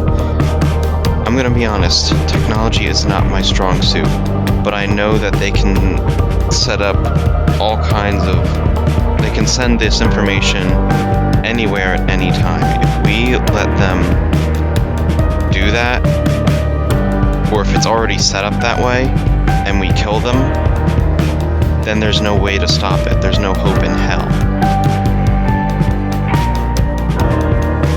And we're going out here to Arlington Heights to stop. Excuse me, sorry about that. So we're driving out here like a bat out of hell to stop an intelligence officer, a former intelligence officer, from enacting a trap on someone. So we're driving out. Did she tell you what she was gonna do? Yes. She was going to kill everyone in the building and set fire to the place. That seems a little over the top for someone who's been trained by the military. Like they do scorched earth. But isn't like the intelligence officer's idea to get inside their opponent's head and make them react like they want them to? She's not thinking straight. She's not thinking straight. You mean the girl? You mean the girl that Dizzy had inside the fucking witch hunter's office? The girl who gave Dizzy all the information in regards to how they were moving and operating, and no one knew what she was doing, save for Dizzy. Yeah, her. The person who was coming up with some of our best plans, was thinking multiple steps ahead, is now prepared to go gung-ho and burn a city block to the ground for revenge, with no care or concern about the consequences afterwards. Hey.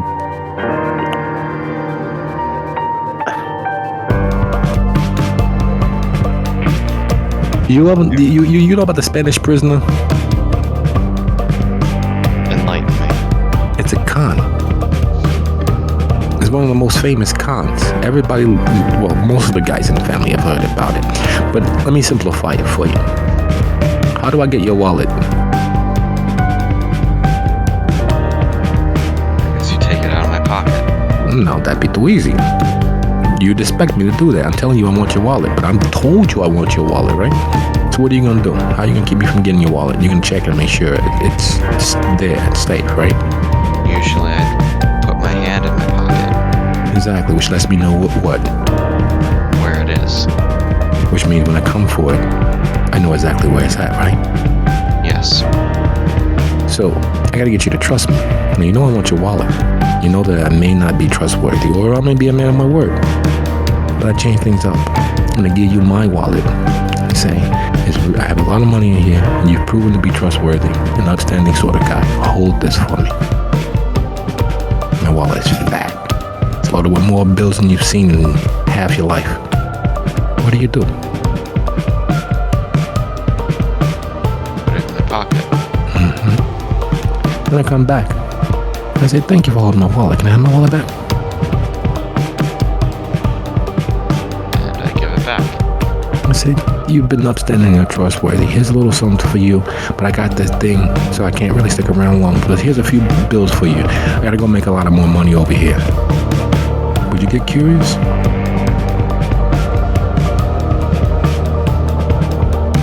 I guess I would.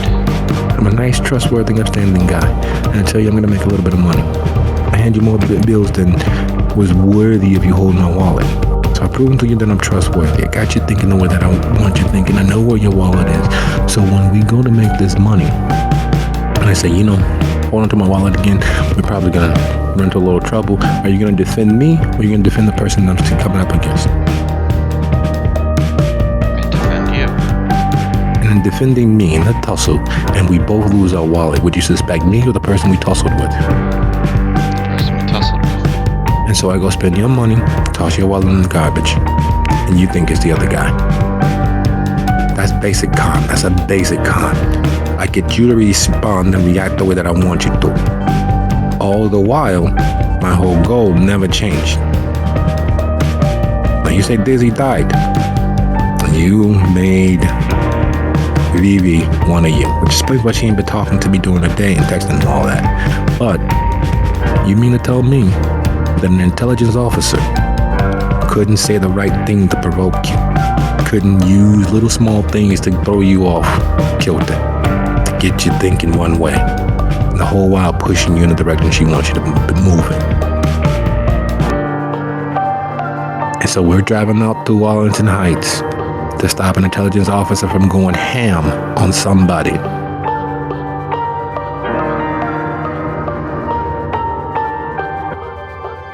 By ourselves.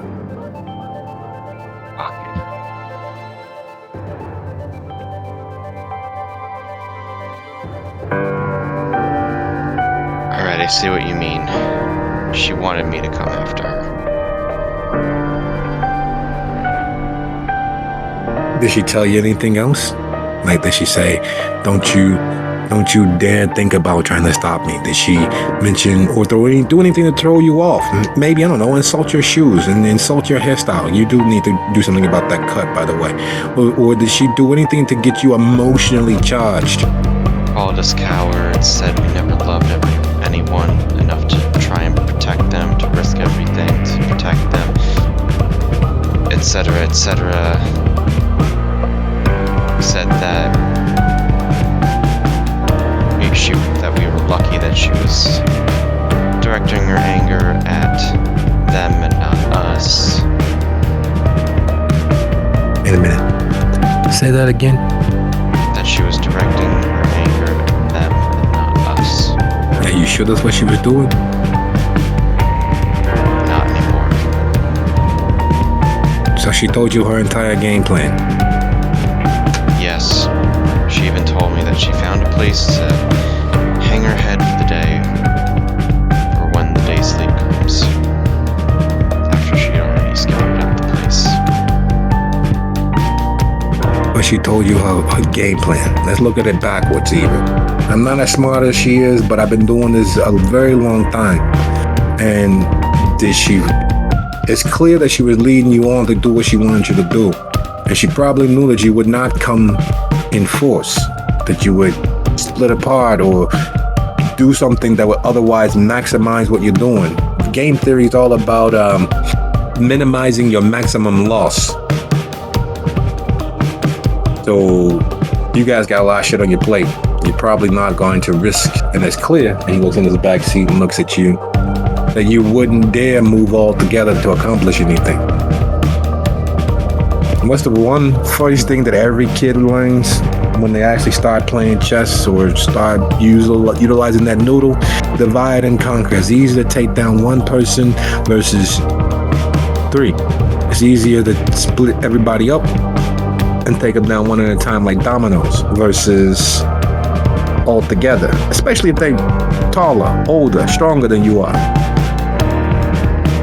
Do you think she plans to take me out?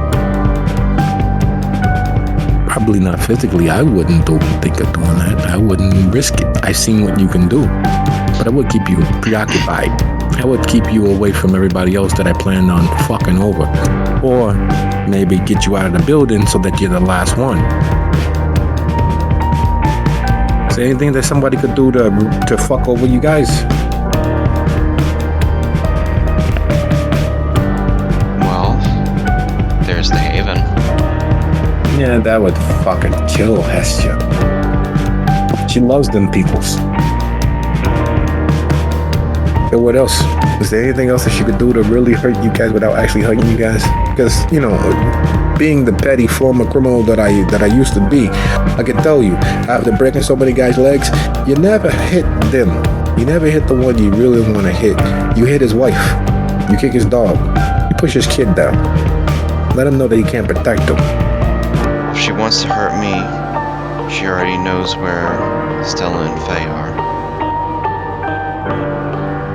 She could probably cause some trouble by screwing up everything that we've been trying to accomplish, like going against the Hecata directly instead of indirectly. Maybe reach out to Blakeney for the hell of it. We're going out here to wrangle in an intelligence officer by ourselves.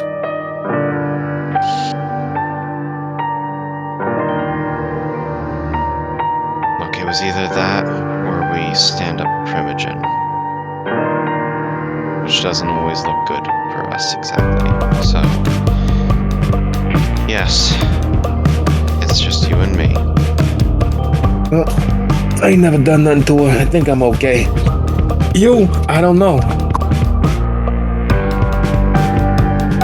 I hope I'm wrong. I really do, but I can tell you from texting and talking to her, that's a smart cookie. She's not gonna do something stupid.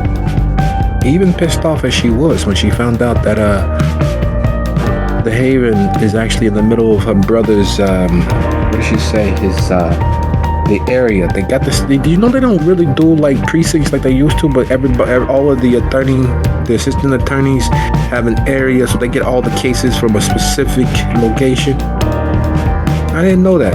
I thought that was, it was the luck of the draw, but it's not the luck of the draw. All of the assistant district attorneys have a certain, area. Like we're in area 11. So her brother, unfortunately, was one of the assistant district attorneys for area 11. So all the crimes in our area hit his desk before he disappeared.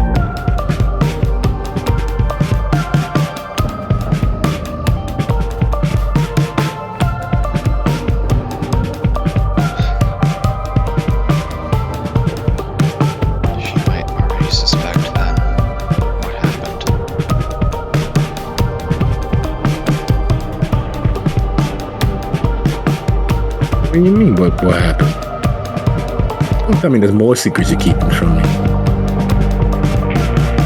This secret was kept from us for a while too. We didn't find out the truth until recently, but Lucio pulls out the wallet and the ring.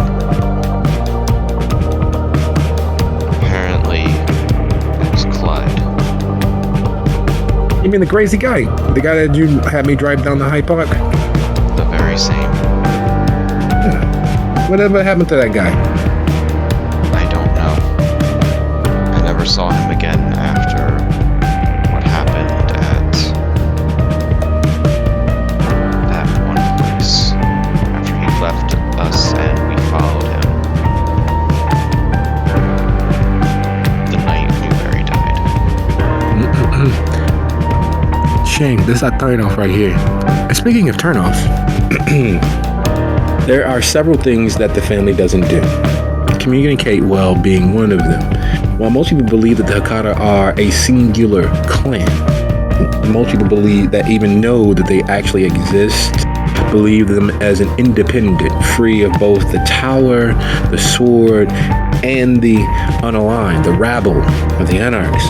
That's not exactly true, nor has it ever been. Initially fronted and helmed completely and totally as the Giovanni clan.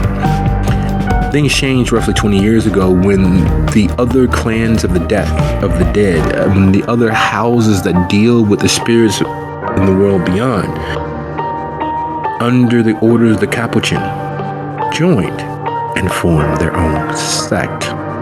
From the outside, it's one monolithic entity of free-thinking, family line pressing kindred. Inside the boundaries of the Hecata, it is its own independent sect. Their goal, as per the original contract, is to remain as free and not have their hand forced to choose for or against any member of the tower. In that time, since the beckoning, there's been a push within the sect to complete the God Machine. And as illustrious as that name is, it is in fact not quite that. It is a rite, a ritual, utilizing several dragon's nests, ley line nexuses in certain areas, which allows the sect or the family that manages to successfully create the God Machine to control the ebb and flow of energy in an area, to wield near ultimate power over certain localities and by extensions the city that houses them, as a way to protect and arrange several watchtowers throughout the nation and the world, for that the day the contract expires, the sect can unveil themselves as the true masters of kindred society. It's a haughty goal, but it's also an internal competition, because if you control more watchtowers, if you can control more God machines, your family will automatically rise to the upper echelons of the Hakata clan. And until recently, none of the other families, none of the other actual bloodlines of or the actual other clans would have ever put money on the Puttanesca. However, they already have 7 cities. They already have 7 cities, and if they manage to take the crown jewel, the Camarilla, without any of those in power realizing it, there is no way that they will not ascend to one of the highest families of the Hakata clan. In the pursuing of their haughty goals, they have 4 times over, literally and figuratively, fucked the Rossellinis out of power. Initially, the first city that they captured, Biloxi, was a hub for Rossellini trade. It was an area that the Rossellinis had owned and operated going back easily 2 centuries. And flukes happen, competition happens. It's not that bad.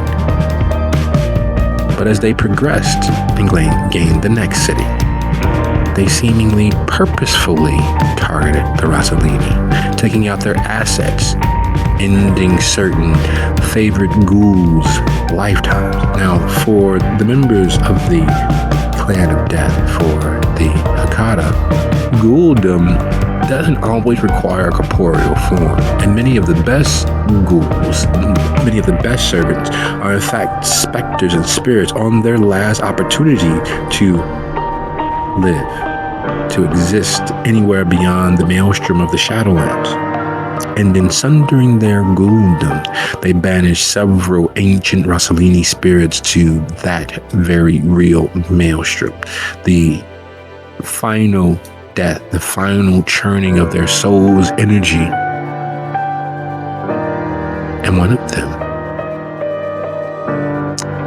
was Nona, was your Nona, kept from experiencing that full and true final death, kept as close to alive as she could be, able to interact and pass her knowledge down to those of her line. And they shunted her into the maelstrom as if she was some discarded, empty wrapper, no longer of any use for anything. There's personal and then there's personal. And what they did, what he did, what Wojcik did is definitively, definingly personal. So the phone call is a little bit out of sorts. Sylvia, fresh from the shower that you two just shared, brings the phone over to you. And when you hear his voice on the other end, you know who exactly it is. Oh, look, it did. I had heard that one of the cousins that came for a visit. How you doing? I am well, cousin. How are you? Oh, I could be doing better. Let me ask you, you got anybody operating anywhere near the St. Jerome's Parish? No, I'm not even familiar with St. Jerome's Parish. Come on, don't fucking shit me. There's a curly-haired ghoul running around. I thought she was part of them fucking shelter licks, but seems as if she might be a little something else. And you're sure you didn't put your fingers in it? Because if you did, I may forgive and forget. But if there's somebody else, things gotta happen. Well, you know, cousin, a girl would never tell, but it's not ringing any bells with me, so...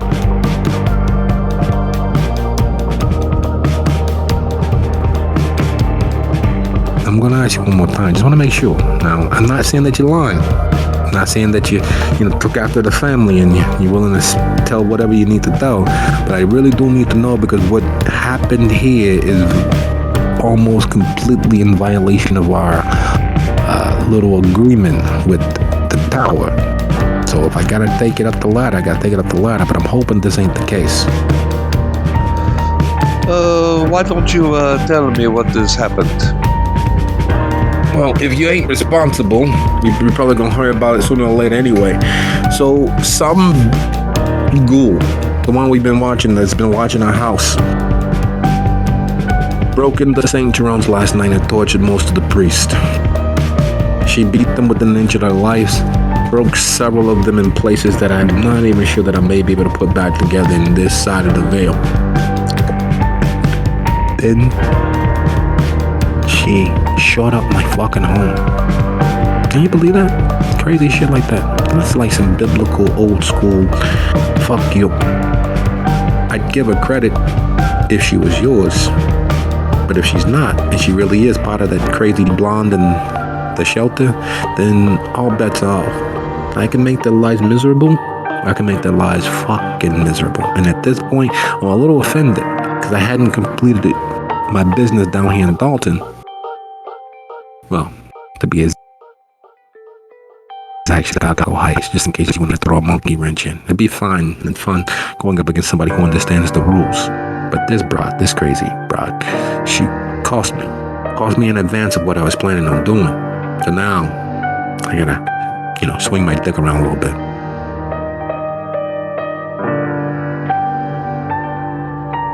Well, I can assure you that I knew nothing about this. I do not know this curly-haired woman. She does not operate on my command. That's a shame. That was the only chance these Jamooks was gonna have. If they violated the agreement, that means that when they die by the hands of their allies, it will give me control of the last piece I need. Well, it would be quite a victory for you, would it not? Yeah, one of many. We still got a few more things in the pokers in the fire. We still haven't quite closed on New Orleans yet, but we're close. By the way, how's your cousin doing? I hear that he was moving weight down there for a couple of weeks till someone ratted him out to the police. You have a nice night. I would say the same for you, but you know how things are. Yeah, don't worry about it. We'll see you soon. Kiss the ring. You know that. That would be something, yes. I'm gonna go store up this shitstorm. If you need anything, let me know. Maybe I can have the boy take you out around town, show you a few things or treat. I'm sure you'll like the familial closeness we can manage. You have an enjoyable evening. I gotta wrap this up quick. And you as well. Try not to piss off any more people who shoot up your house, eh? Oh, this is just it. This is actually officially war. Now I gotta focus on these guys. But with any luck, the system will take care of them. I got some things lined up.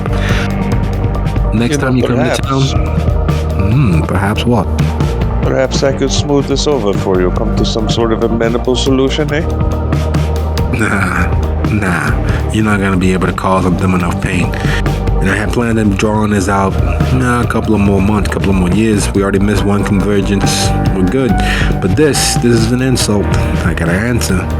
And what better way to answer than to make their own system eat them alive? You'll take care. And he hangs up the phone. Now, there's an inherent problem with the information that you were given. One, he could be lying, but the way that he gloated made it seem almost as if that is the antithesis of what he was doing. He was gloating that victory was within his grasp. There is always an exit clause. There is always another way to get out of various contracts and comports. And there is always, typically, a clause about self-immolation. If you do it to yourself, if you do it willingly, then it voids certain factors, such as ownership.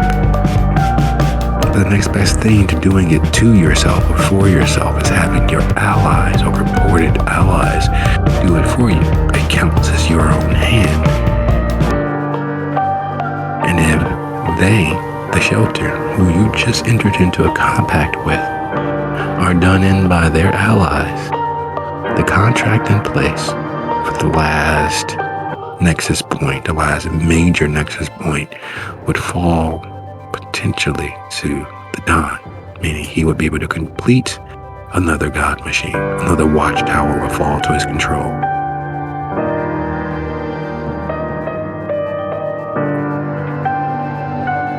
Well, we certainly can't have that.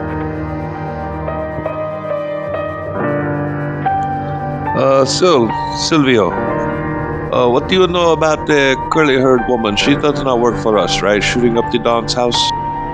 No, we ain't got nobody like that. Nobody. Sophie, I couldn't help but overhear some of that. You think we should just, I don't know, hire some mercenaries and do that for her? Make things a little bit easier. Yeah, there's the agreement. You know, I cannot act directly against him with violence. Yeah, the agreements. All the contracts. Shame though, be a lot easier. It would, and I do not expect him to play by the rules, but I am honor bound to do so. Putanescus, you know. Yeah, I remember a couple of. Anyway, so what do you want to do today? We're gonna reach out to them again. We're gonna go pick them up. Perhaps we should reach out to them again. You have a cell phone, correct? Yeah, of course. Do we have a contact number for them or someone who works for them, perhaps? Well, we got the number to the to the building where they were, to the haven, that shelter. I would say a trip to the shelter itself might be in order, but I do not wish to violate their domain. Well, as long as we're gonna bring violence, we should be okay. So I'll leave two other guys here. We just take you and me. We'll swing by. Let us do that then. Perhaps we will swing by this parish and see what the damage that has been caused. Yeah, it'd be nice to see somebody's handiwork giving the Don a black eye. Yes, I find it so hard to believe that he has offended someone to such a degree.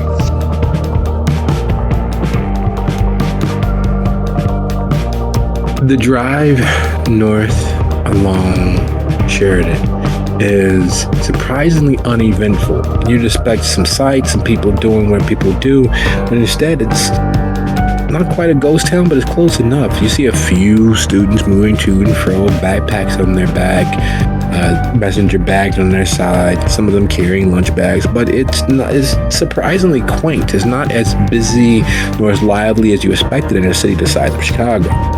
And as you ease down Sheridan before you make that left moving past St. Jerome's, Silvio slows so you guys can take in the church.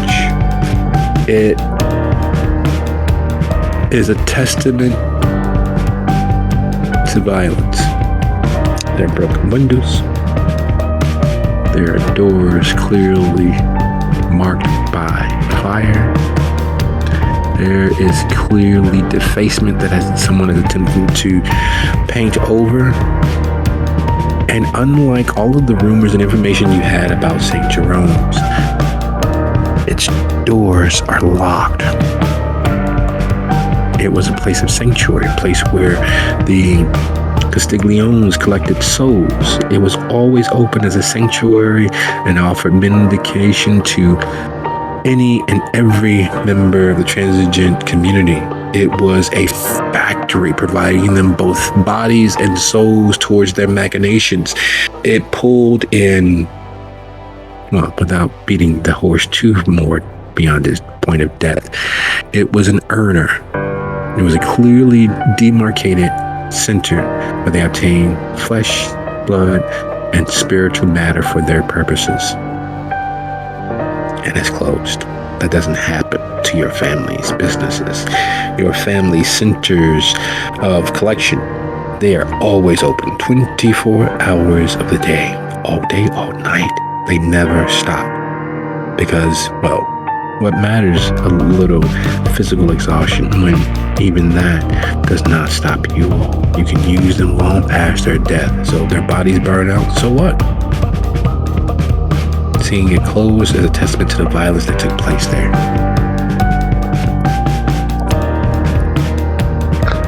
Well, I do not agree with necessarily the attention that this will cause, but I cannot say that it is not pleasing in the final results. Perhaps we should find this girl who is responsible. Perhaps she could work for us.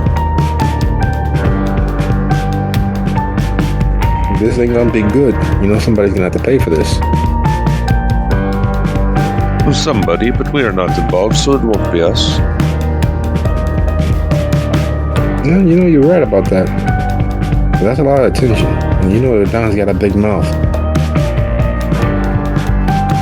He does, but if he's going to threaten the masquerade with his big mouth, then that causes its own problems, does it not? Yeah, well, you know, I've always been happy for the roosters to go home to roost. But this time, yeah, that's trouble. Trouble for somebody. He wants to use the system. Perhaps we could use the system as well, if he wants to go there.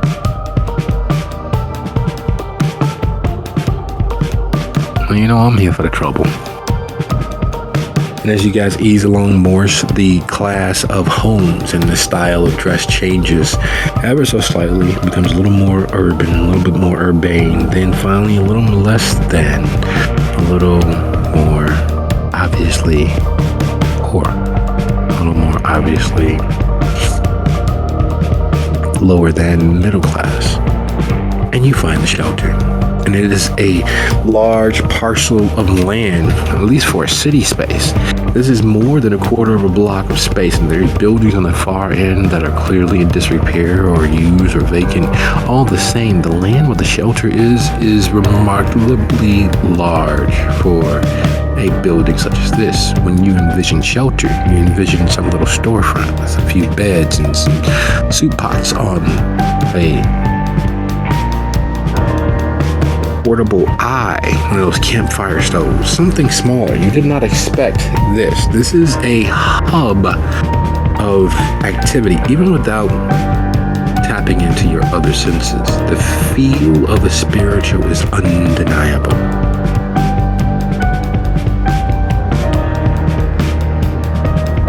She will sit in the back of the car and kind of take that all in for a moment.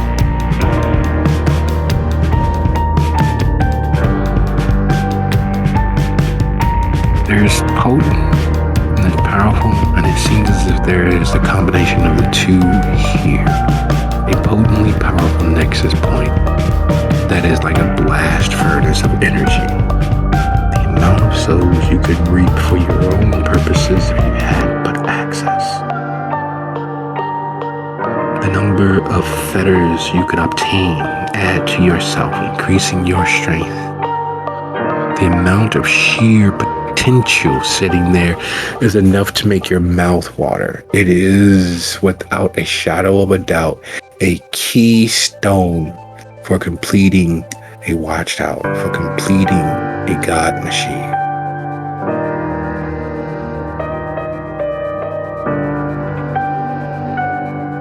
She will give some odd sort of shuddering giggle and whisper to Silvio, he cannot have this.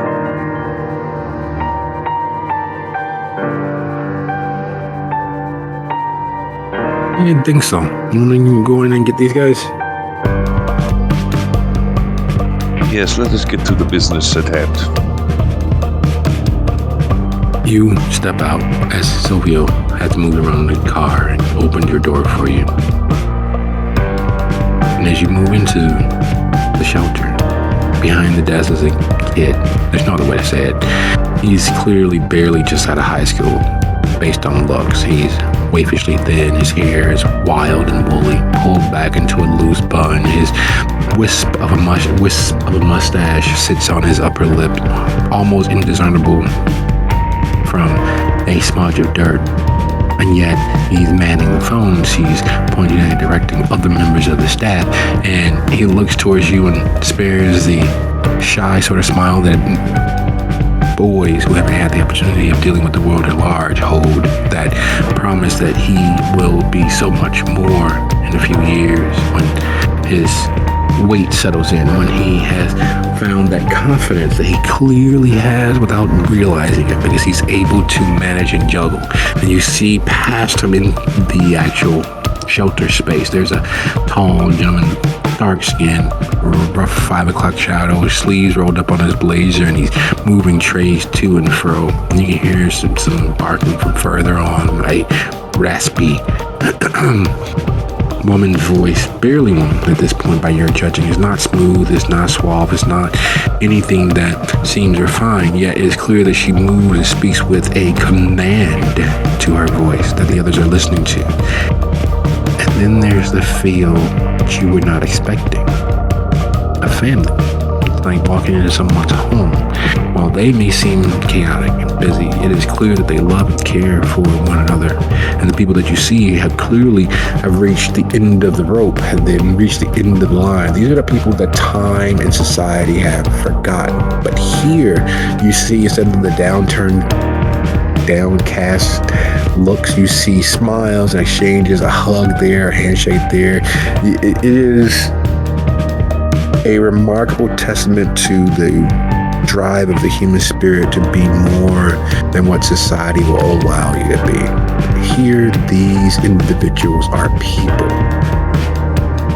And you're sure that you passed several of them, or several of their type, when you first arrived in the city, panhandling on this corner or that corner, or being the public invisible eyesores that everyone believes the homeless and the drug-addled are.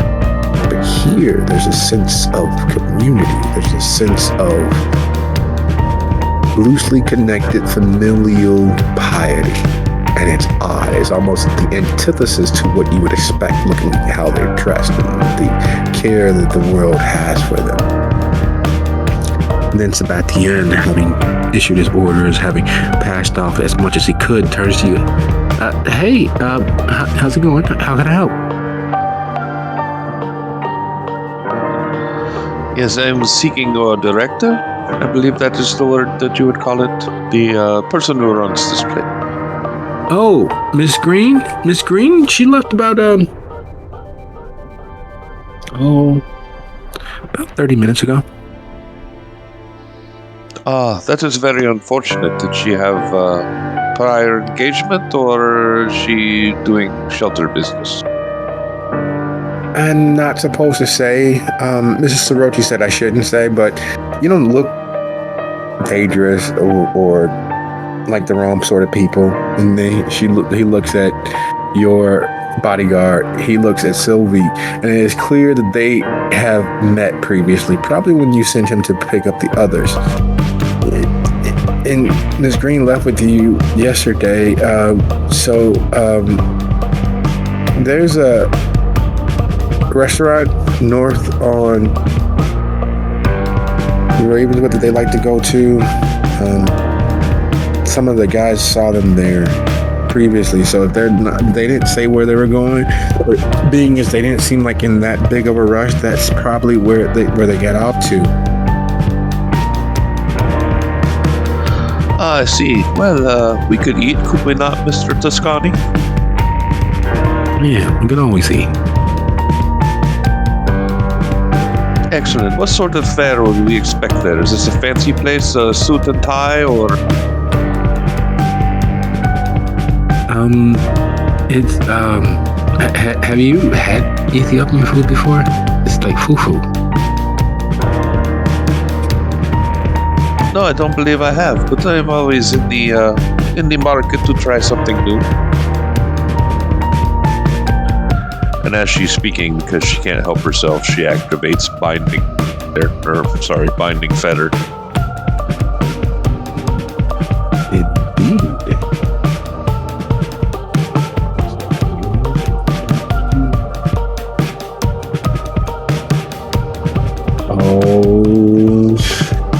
Oh, yeah, probably should have done that. But in the doing, as you're standing there, there's a vase sitting at the corner of the desk. It's an odd thing to be considered a connection, but the person who made it eventually became homeless.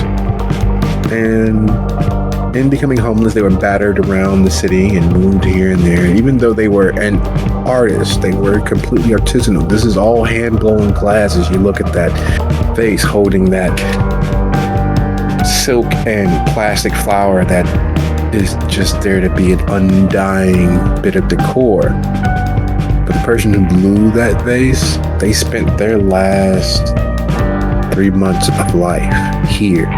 Their last image was one of the few pieces of art they made that was actually cherished by the people that owned it. It was a testament that even though their life as they knew it had ended years upon years ago, that there was hope.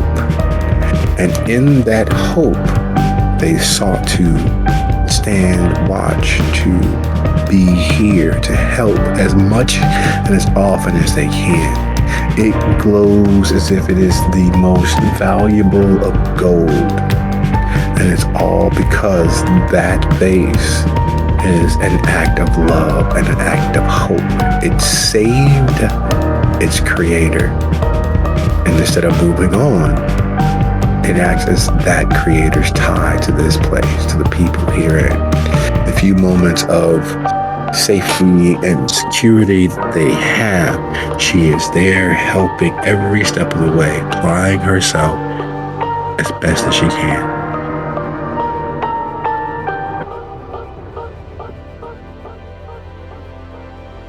No, I'm sorry, were you speaking? Just admiring your lovely voice. Oh, that old thing?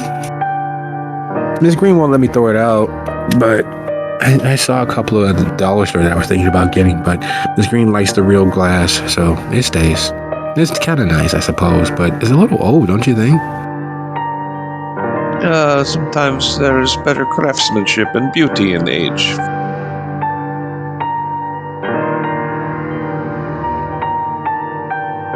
Let me guess, next thing you're going to say is that the first prequel of Star Wars was the best one. That I would not know to speak on. However, this vase has stood the test of time. That's a testament to its craftsmanship, don't you think? It's nice, but like I said, it's kind of old. You should always get something new if you can. I don't know. Things today are made cheaply and are made to break down, so you buy new ones. Everyone knows that's not accurate. That only applies to iPhones. Hey, yo, you heard what the lady said. Don't argue with a lady. That's rude. Okay. Now, Sil, there's no reason to get all like that up in his face is the expression, right? Yeah.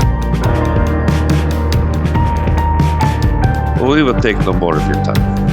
Is there a place I can make a donation? Miss Green handles most of that, and Donnell's busy in the kitchen, but I'm sure we can get him free in maybe 25-30 minutes, maybe. Well, that is fine. I will talk to Miss Green about it.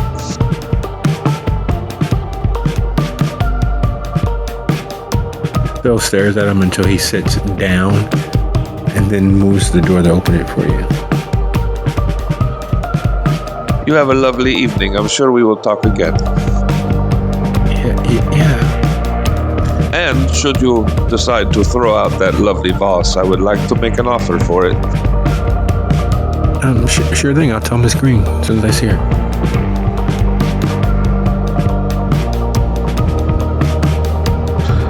She will grab her ghoul's arm to help her move and will limp her way out of there. She won't leave. There's a certain balance to things. There's a feel that anyone slightly aware has. It's that feeling that today will not be like yesterday or any day that follows. It's a momentous moment that passes you by. Most people can feel it and never quite put their finger on it. It's as if something is in the midst of changing, and the results of that change are yet to be decided by fate. It's that feeling that kids have when they know something's not quite right when they open the door. It's that hearing footsteps that are not anyone that you recognize. It's change of the wind signifying the seasons have moved on. There's something changed and you're not sure whether it's going to be great or so much less than. And that's what Sophia feels as she leaves the haven. Something is changing.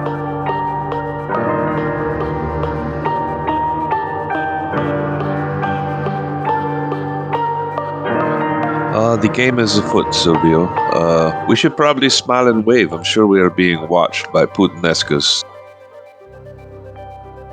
He takes a quick pause, looking out the street. It's a small, subtle movement. And by subtle, completely and totally expected by Sophia, but most people watching would only assume as if he was moving slightly apace and reach the car door first. But it's a shielding, as if he's putting his body between any potential lines of easy attack. He can't be everywhere at once, but he can be the most likely positioned. And in doing so, scans the area up and right. No, it looks like we're alone. Like we're good. But he still opens the door a little quicker than he would like to, and puts his body behind yours and put the car between you and whoever may be out there watching.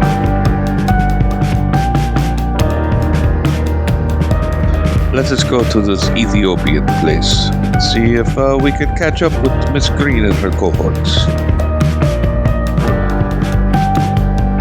As you guys drive away, and you make your way north on Ravenswood toward Djibouti, it is unremarkable. It's a quiet, out-of-the-way place. It is a little bit of neon, a little bit of shabby chic, but the lot has 3 luxury SUV limousines parked next to each other. And would you be so kind as to go ahead and roll your wits plus occult? Does my specialty in vampires apply? Sure.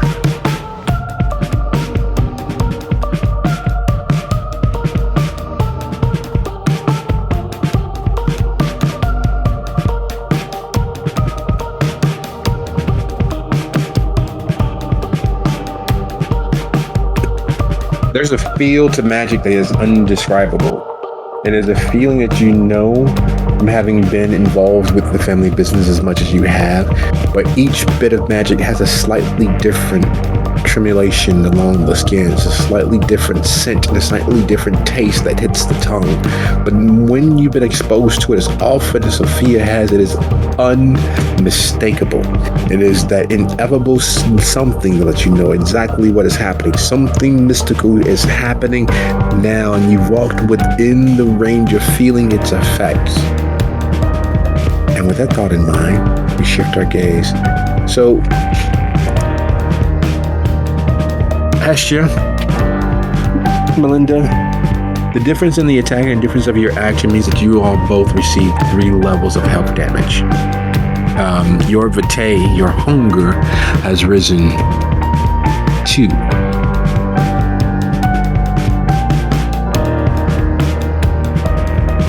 What we're doing is it feels so very good to burn. So very, very all too good to burn. It's as if you are, in fact, being slowly roasted like a frog in a pot, as the heat is only lightly turned up every few moments.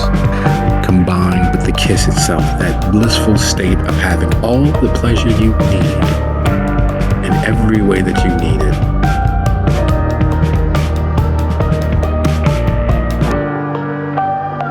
You said 3 levels? Is it Yes. superficial or aggravated? Superficial.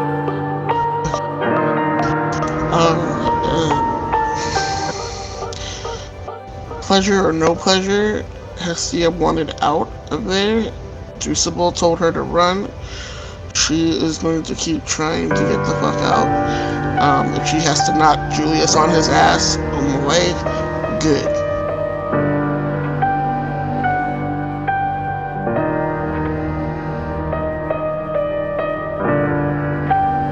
Alright, so are you attempting to dodge or are you attempting to attack?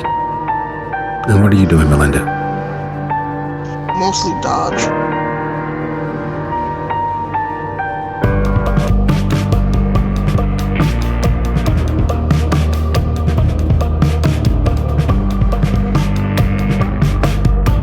Melinda, did we lose you?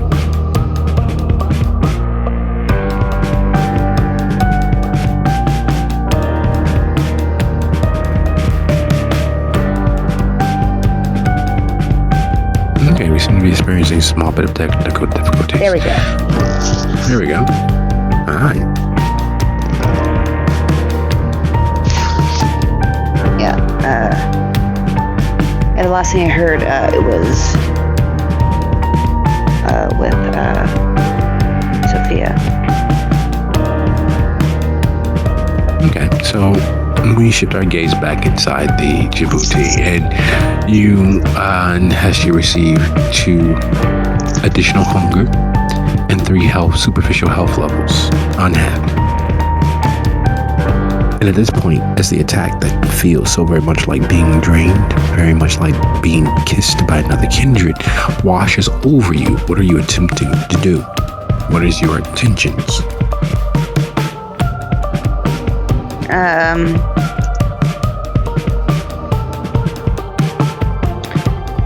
So my understanding at the time is like Hestia was gonna leave me there. You grabbed your hand in an attempt to run with you. Okay. Yeah.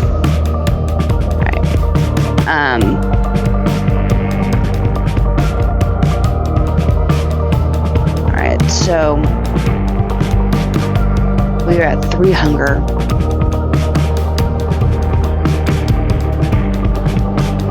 And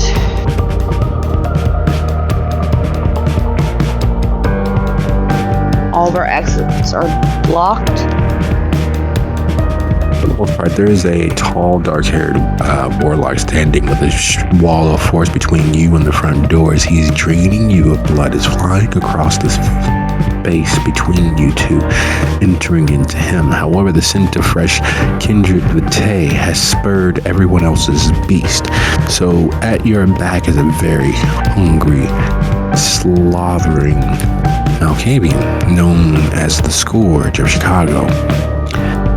Next to her is the Sheriff, a singularly powerful Bruja. Behind them is a ravening Nosferatu dressed in a balaclava to hide their kindred deformities, their masquerade-breaking kindred deformities. And sitting at the table, further still behind them, is Dusabo.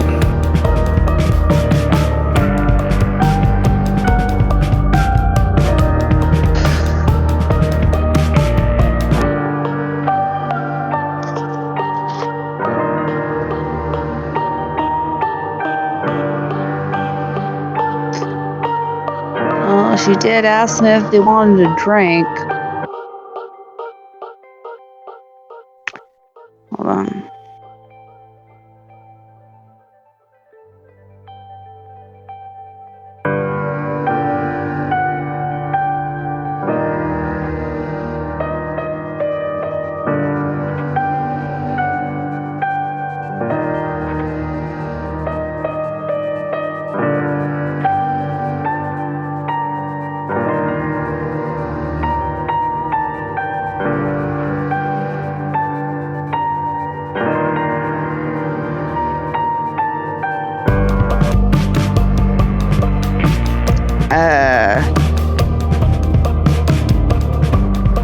You can confer with your other players. Heshia's in the scene with you.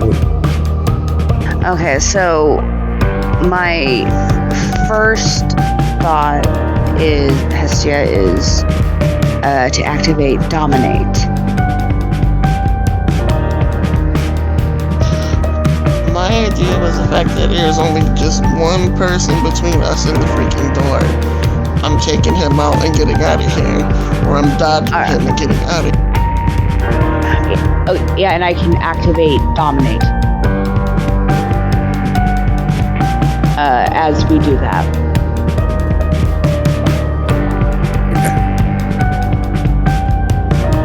Alright, so you're attempting to catch Julius's gaze and do what? Which aspect of dominating are you attempting to use? And as you go ahead and roll your dexterity athletics no celerity because you have hit a wall of force and you're attempting to force through it. I only have one dot in it, but it's something. One dot is never not nothing. So that being the case, do you have cloud memory or compel?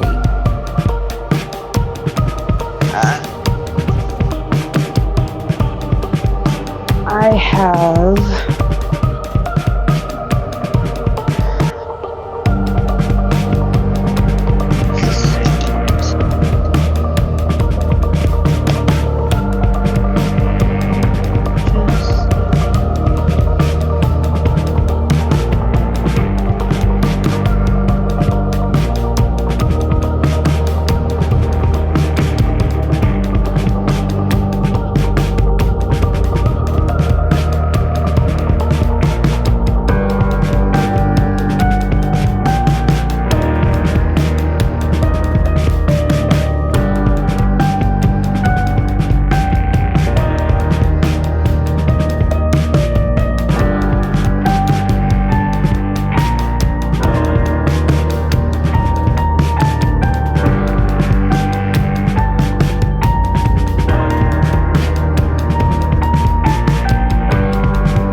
Okay, have you figured out which one you have?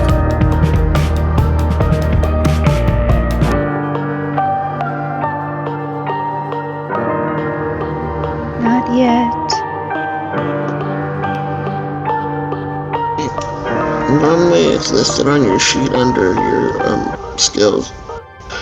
And while I'm dodging to get out, can I make my blood poisonous?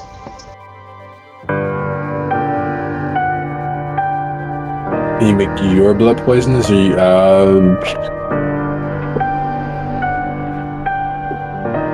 not if you'd like to dodge.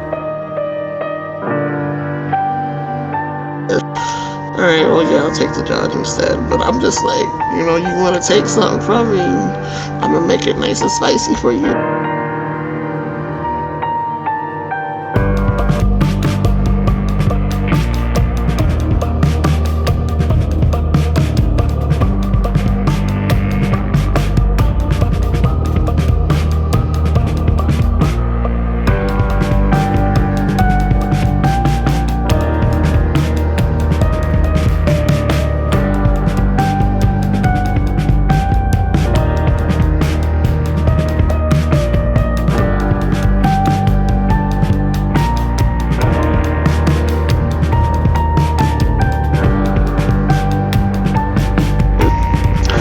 There are only 2 level 1 dominate skills. It's either mesmerize or compel, right? Cloud memory or compel. But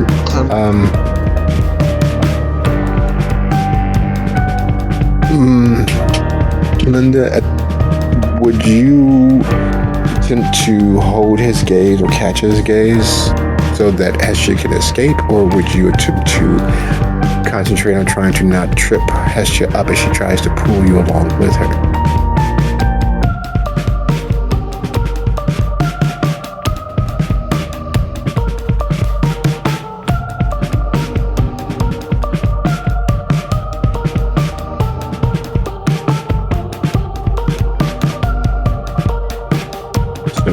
We are experiencing a little technical difficulties. We will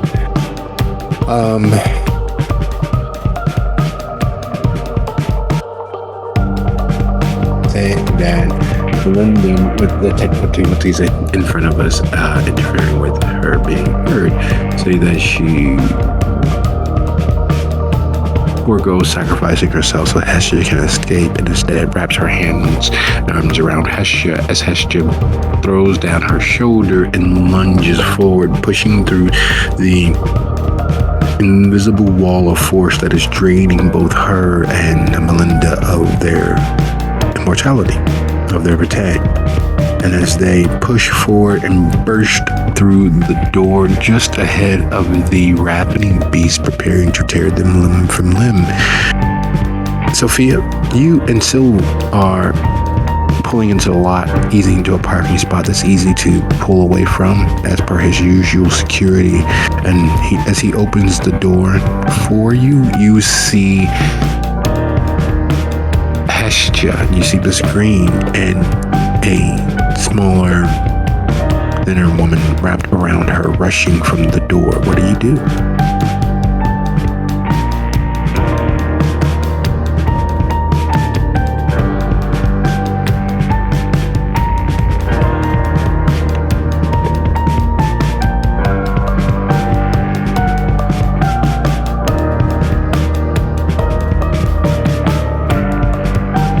Sophia?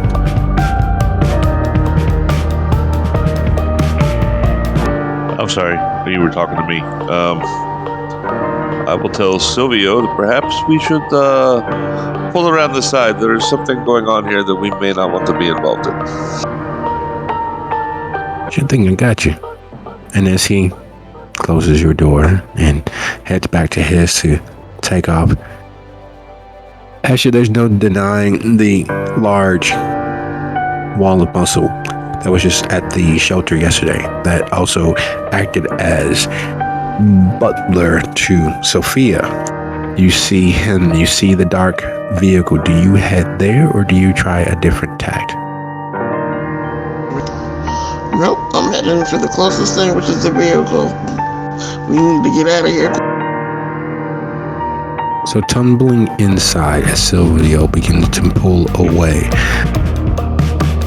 making eye contact with Sophia, who seemingly has arrived just in the nick of time, as Alexa, Damien, I'm gonna need you to come tearing out of Djibouti. What? She's panting and in a lot of pain. Kind of slides Melinda off to the side and yells, "Go, go, go, go, go, go, please, please, please, go." Right. Go. Go. And as the black on black town car, which is only minorly limousine by anyone else's definition, it's classic style, it's vintageness, escaping most ideals of what a limousine is, eases out into the street, the speed picking up as it inches forward. There's a certain understanding that this vehicle could easily withstand anything except for a direct hit from a rocket, as the Kindred crash into and attempt to tear away various pieces on the back side of the car. Ms. Rossi, is there anywhere we're supposed to be going? Away from here, apparently. Gotcha. And as he says that, we draw to a close with everyone heading somewhere into the night, away from or to a greater sense of danger. As always, always, it is a pleasure to enjoy our episodes and our moments away from reality.